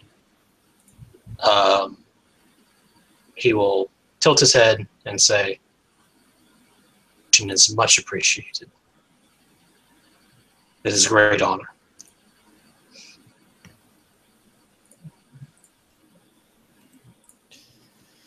And she will bow politely, sitting down. So it's kind of, it's slight but slow to imitate a deeper bow than it actually is, because she physically can't. As it is an honor to meet the one who slew the Lady of Wrath. 'Twas nothing. As it should be. I think, in light of her demise, it really is only appropriate we call her by her real name. She introduced herself later as the Lady of Rot, which I think is far more accurate, considering her disgusting and deadly predilections. Admittedly unimaginative. Well, what she did not have in imagination, she clearly made up for in quite unusual ways.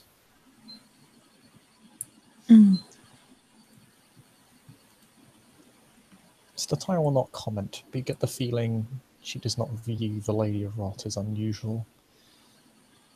Oh, interesting. That's very interesting. Now I'm interested. Yeah, Hardly a match for the Cappadocian with us.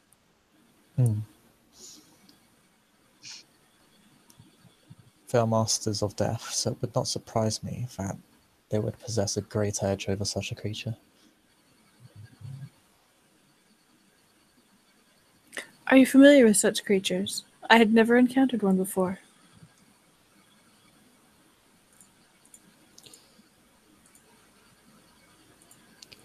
I'm not familiar with her or her kind specifically, although I am aware that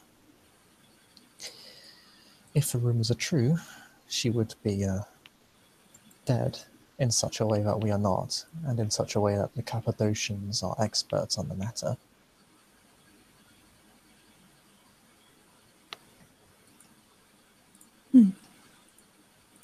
Be vastly intrigued by her in particular. Who did she say was vastly intrigued? The Cappadocians. Ah, got it. Have they been I can so only intrigued imagine. as to speak of it in public? Oh, heavens no. I doubt they would speak of her or their studies in public. That is, how would you say, a trade secret? Indeed. Some Your knowledge must be your there. benefactor, Joanna, seemed quite intrigued and quite involved in the matter.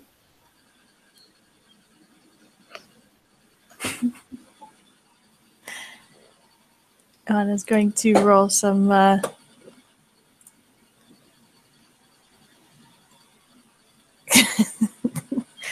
is going to roll some manipulation subterfuge.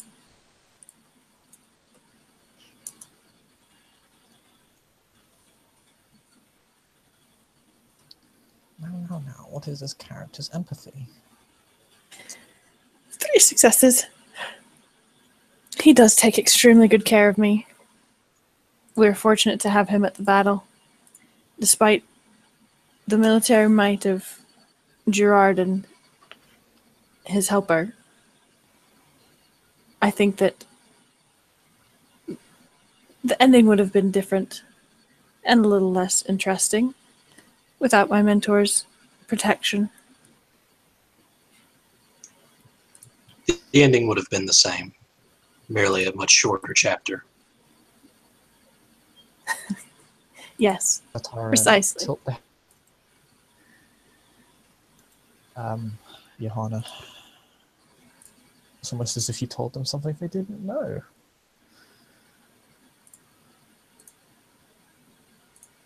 Can I roll to kind of spot at which point I said something that intrigued them? Well, your opinion seems to dissent from the announcement made, in that it was basically all on Gerard. You seem to be giving your mentor a lot of credit, and stating exactly they're at the battle, which wasn't actually announced either. Oh, that's true too. So, you gave them a lot of information there. Don't ruin my reputation. Well, she said that it was Gerard who did it. She just said that it would have been a little different. And here comes the backpedal. Here we go, yep. Unfortunately, they do not have bicycles. That's not a backpedal. I said it very carefully for a reason. They didn't have bicycles. You saucy bitch. I love you. Unfortunately, I goodness. think you'll find wagons that try to go in reverse meet a tragic ending.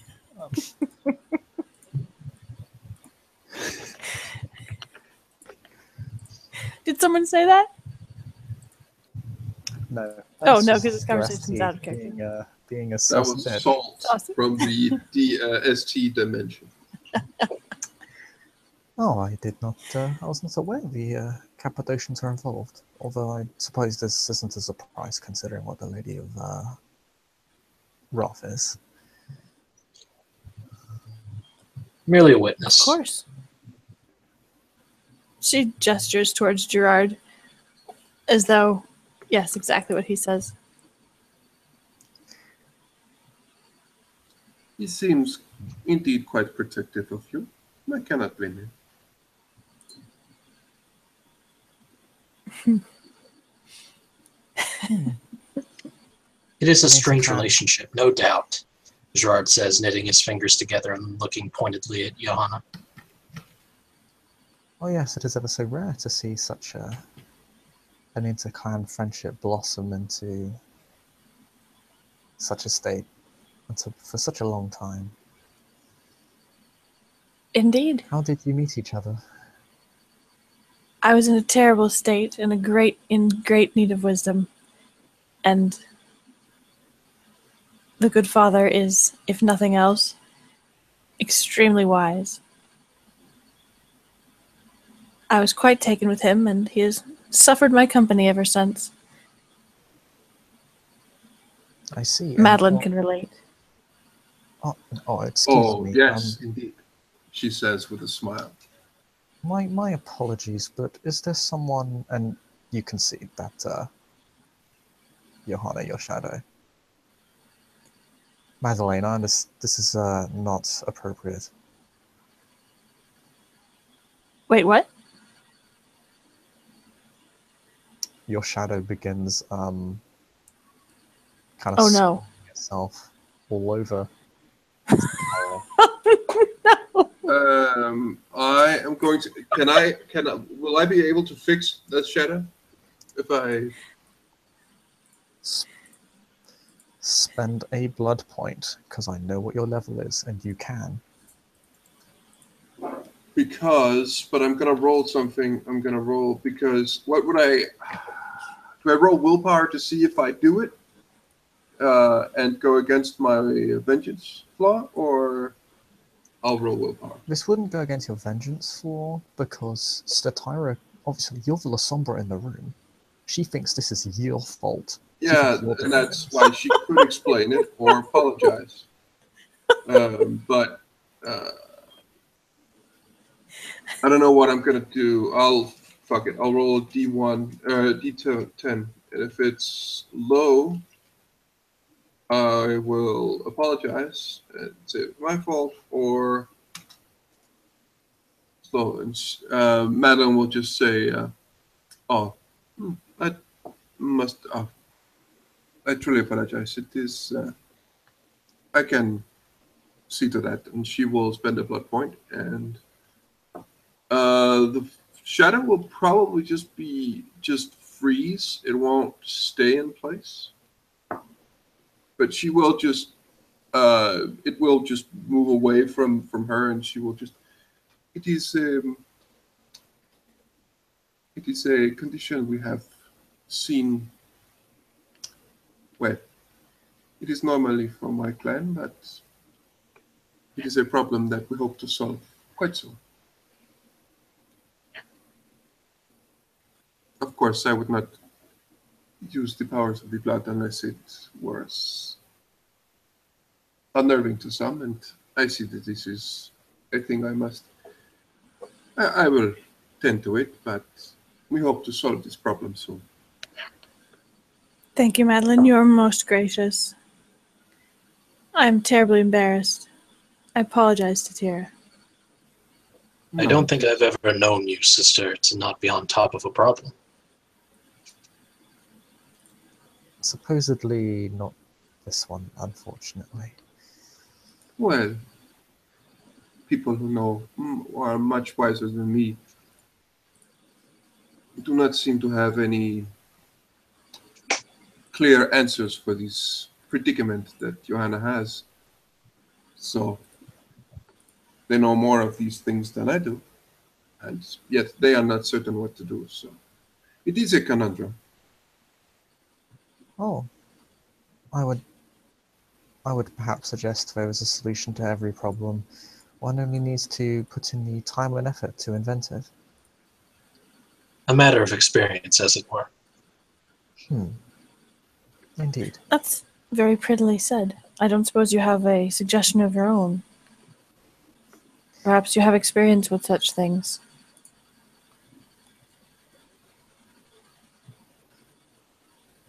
Me or the lady? The lady.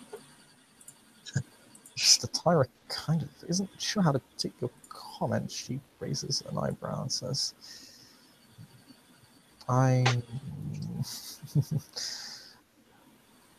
forgive me for the bluntness, but I think you'll find I do very much sharpen a mirror. I beg your pardon? You're aware that that La Sombre do not cast reflections. That is. Oh, none of them do? Nope. Got it. Okay. Oh, interesting. Interesting.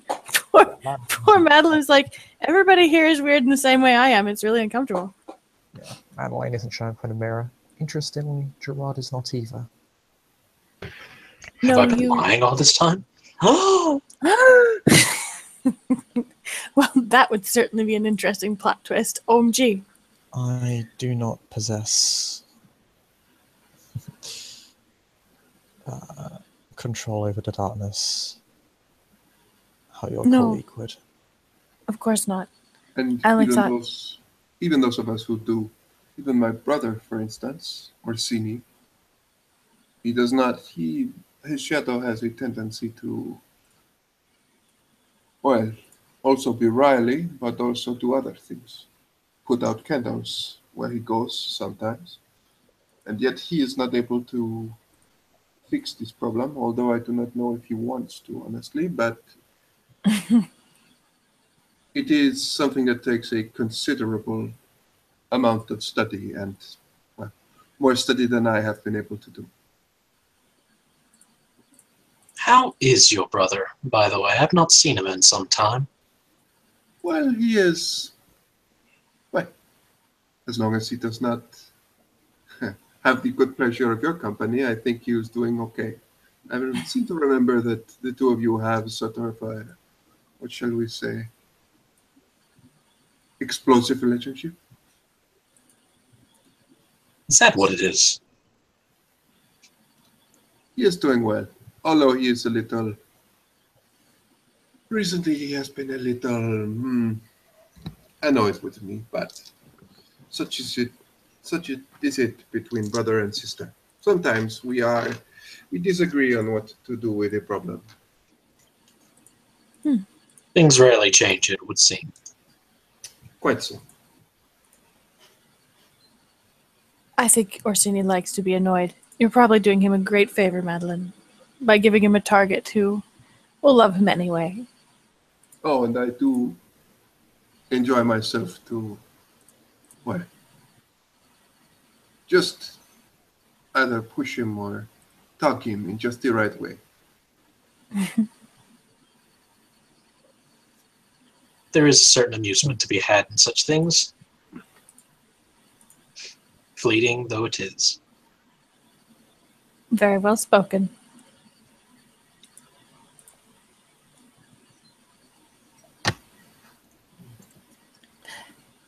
Gerard, she will pick up her teacup and offer it to him. Have you tasted Lihua's concoctions before?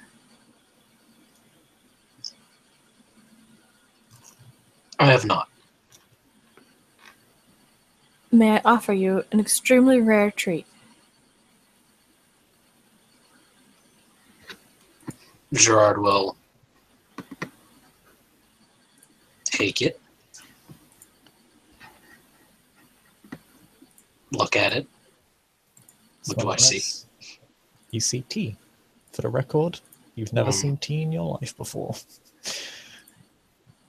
Because that didn't make its way over to Europe until the 16th century. This does not look like blood. Nope. It should be noted, though, you have witnessed people here drinking tea. Cainites, like verifiable Cainites just drinking tea. Gerard will sip upon it daintily. Tastes lovely. Pinky out. Fitting. Yeah, it's you're able to drink it, kind of taste it, and swallow it. It tastes quite unique. There's nothing really comparable to tea as a beverage in the Dark Ages.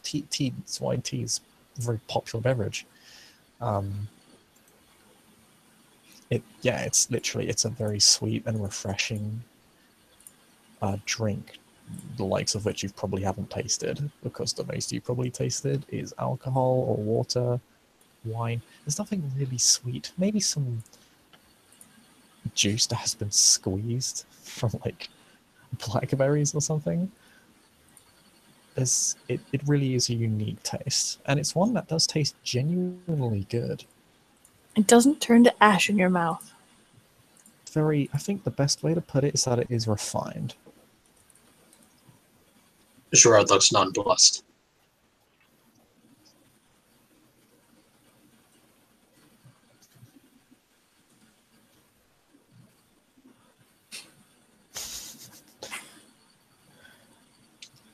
Lihua looks at you with anticipation.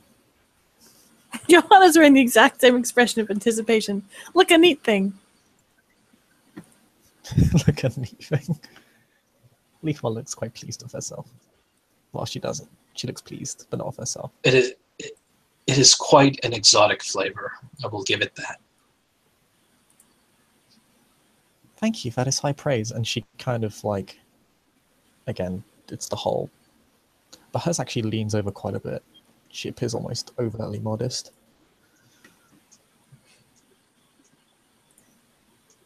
Gerard holds it as though he is going to continue drinking it, but actually does not.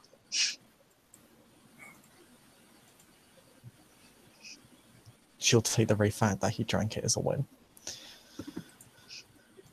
Johanna sits back looking pleased with her evening's choices. Well, I'm glad you could make it, Lord Gerard. I hope you enjoy the house. Every now and then one must taste the finer things in life amidst all the business one must do. Very true. And should you ever desire to return, you are always welcome to.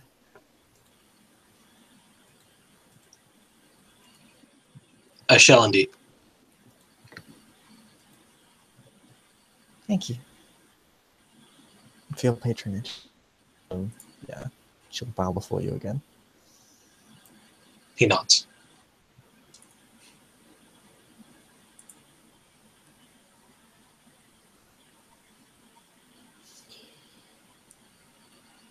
She has been telling us of her illustrious clientele.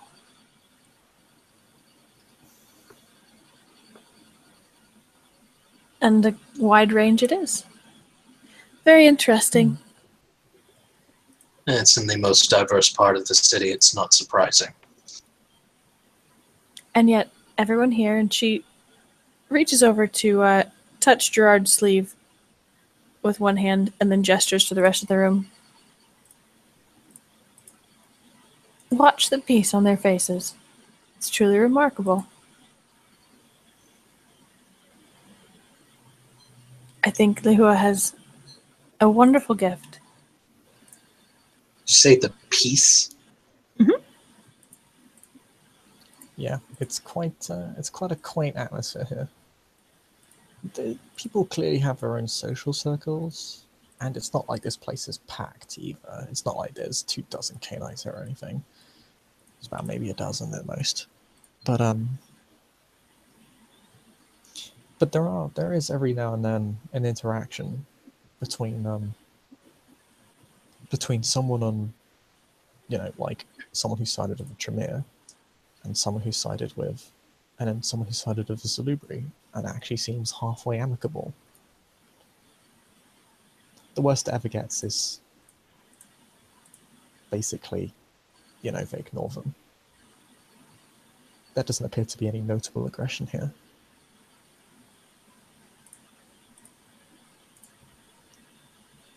That said, people do tend to stick to their own social circles. I'll have are to leave still sometime. fleeting or fairly short. You get the feeling this table you're on might be a bit of an exception to that.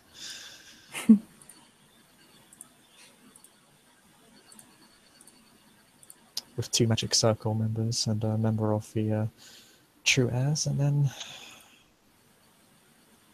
at least 1 member of the Adescent Triumvirate, and a completely neutral party in Lihua. You got the full circus here. With Johanna as the ringmaster. Lihua kind of has an arm locked with Johanna.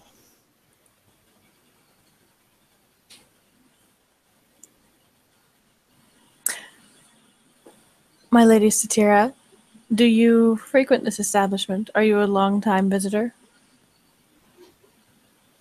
Oh no, I've only had the great honor of being invited here recently. Although, I do find this place very fulfilling. I'll most certainly return here.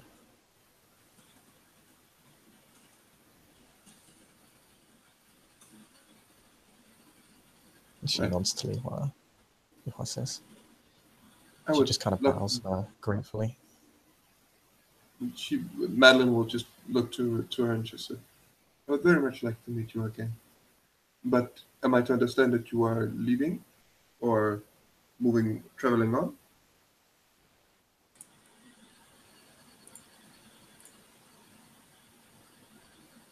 Oh, pardon, sorry? So bad when it Madeline. comes to remembering what you say. I feel horrible. Yeah, Madeline just asks whether or not this Asimite is, since she says, I will return here, was that a statement that she's leaving the city but will return, or will return to this establishment? Punishment. Okay. Well, in that case, Madeline will just, I hope to see you here. I must admit, it sounds as if I've been running this place for decades, although I do not wish to mislead anyone. I've only had the great pleasure of having this establishment open for a couple of years. Oh, I see. I apologize. I misunderstood. It was a recent project of mine. And what made you decide to plant this particular seed?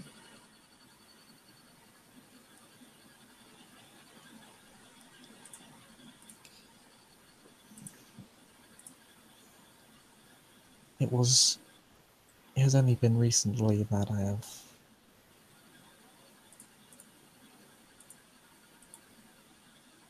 developed my skills to the point where they may entertain people in this fashion. Ah, I see. And when I discovered the full breadth of what I could do, I decided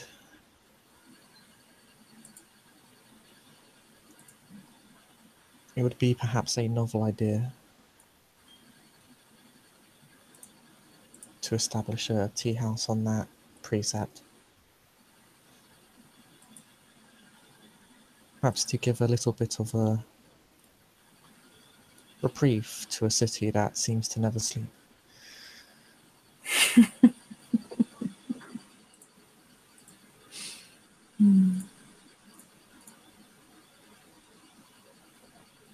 I hope very much that you find that this is the place that you are looking for.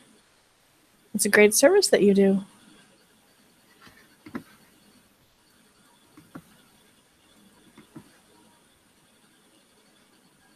Thank you, you're too kind.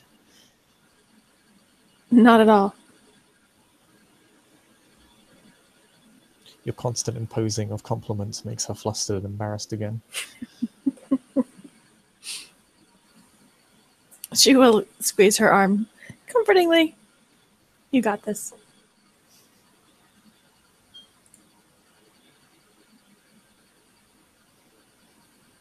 And... Oh, go ahead. Gerard looks completely deadpan at all of this flowery complimenting going on.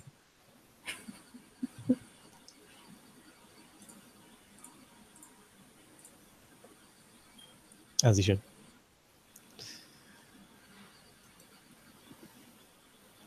I mean, Lihua looks borderline opposed at points.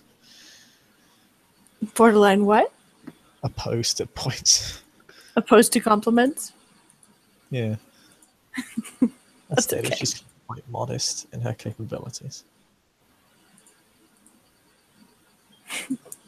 Modesty is boring. Johanna's not interested in modesty. She'll fix it.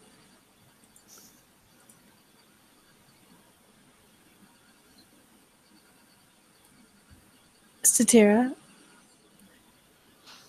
how long have you been in the city?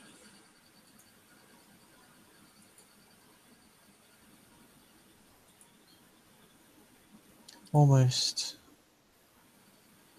But it'll only be a few years until my 80th.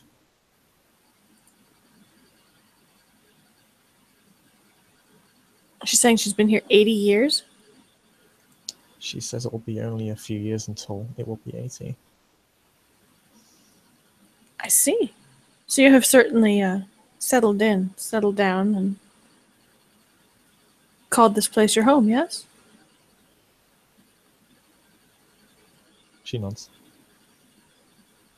And what is it that appeals to you about Odessa of all places?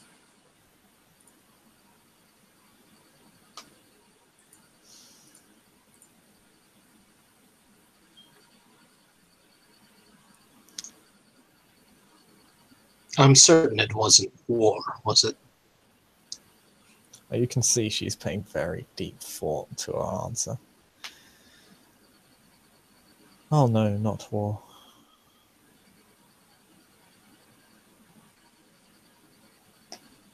But this city presents opportunities to a woman such as myself. Oh? Opportunities that have perhaps been... Oh, sorry. She will stop. Perhaps it did at one point.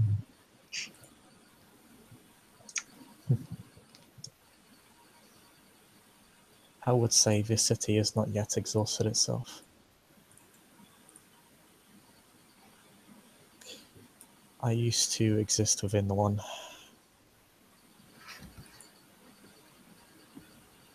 I've seen the face of decline. It's reached this place.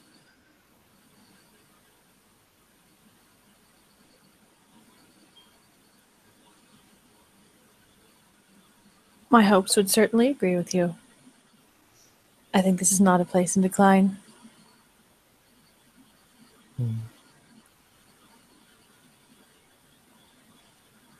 Gerard looks like he very much disagrees. Gerard has told me a little of Odessa's history, and I think that she has a great deal of growth ahead of her. Yes, Gerard? Tara has a slightly sly smile on her face. There's a history of some majesty here that could certainly flourish and flower again. She's got a perception empathy, Satira, as she's talking. Say again, perhaps then it would be more appropriate for me to perhaps say the city presents not opportunity, say perhaps this is more a matter of reclamation. I have 3 successes. What do I get?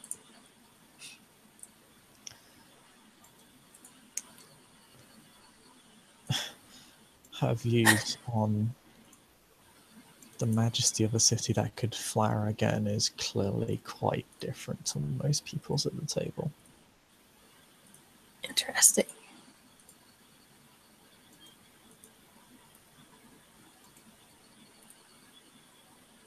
But yes, I should love to hear you speak more on that.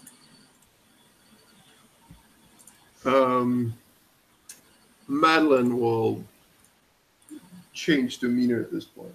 Just look over at Johanna and just give her like massive side eye and just like. And she won't say anything. She'll just look at her for a moment. Is it obvious? Do I need to roll to see that?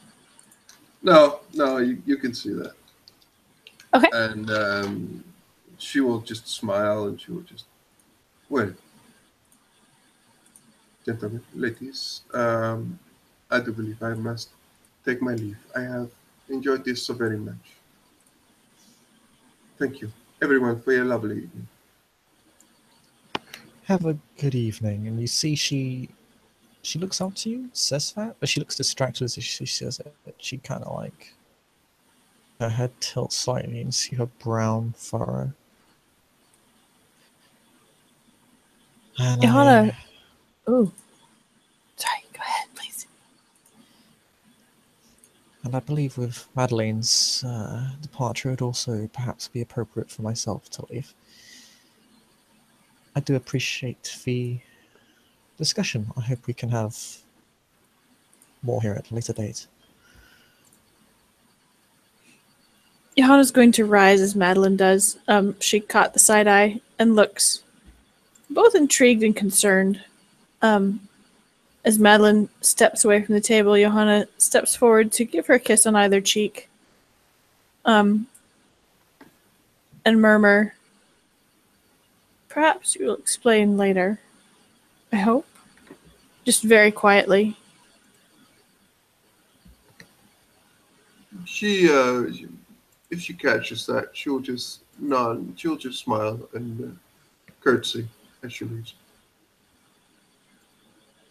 And then she turns back to Satira and offers a curtsy. "It was certainly a pleasure to meet you. I hope we will have the opportunity to speak again."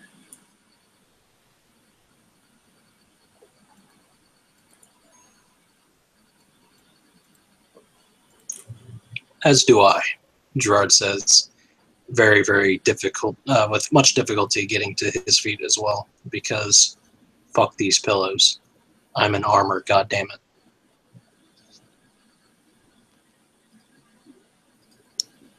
Lihua would offer you a hand, but you're obviously free to refuse. Gerard does not take the hand. Okay. She'll simply bow very deeply towards you.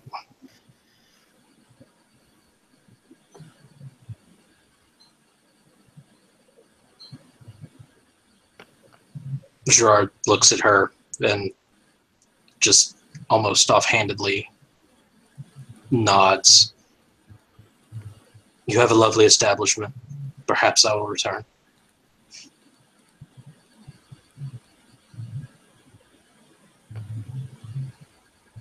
Although the bluntness with which he says it might lead some to wonder if that is actually true.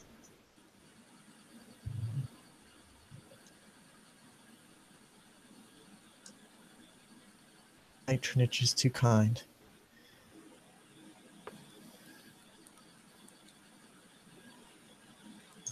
Indeed. Gerard looks to Madeline and Johanna and will nod and then take his leave. "Good evening, Gerard. It was a pleasure to see you again, as always." And she gives him a little bit deeper bow than the others, or curtsy.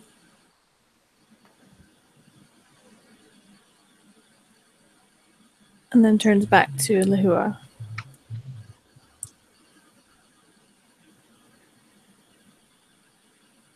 "Thank you again for the invitation."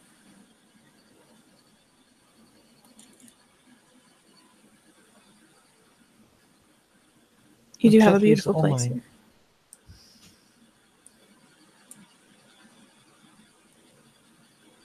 She studies her for a moment, kind of intently, and then leans forward to give her a kiss on each cheek too. Yeah, she'll take it. "I wish you good fortune in your endeavors." Please call on me if you ever find that you're in need of assistance. It's a very interesting and dangerous game you play here. One I find quite to my liking.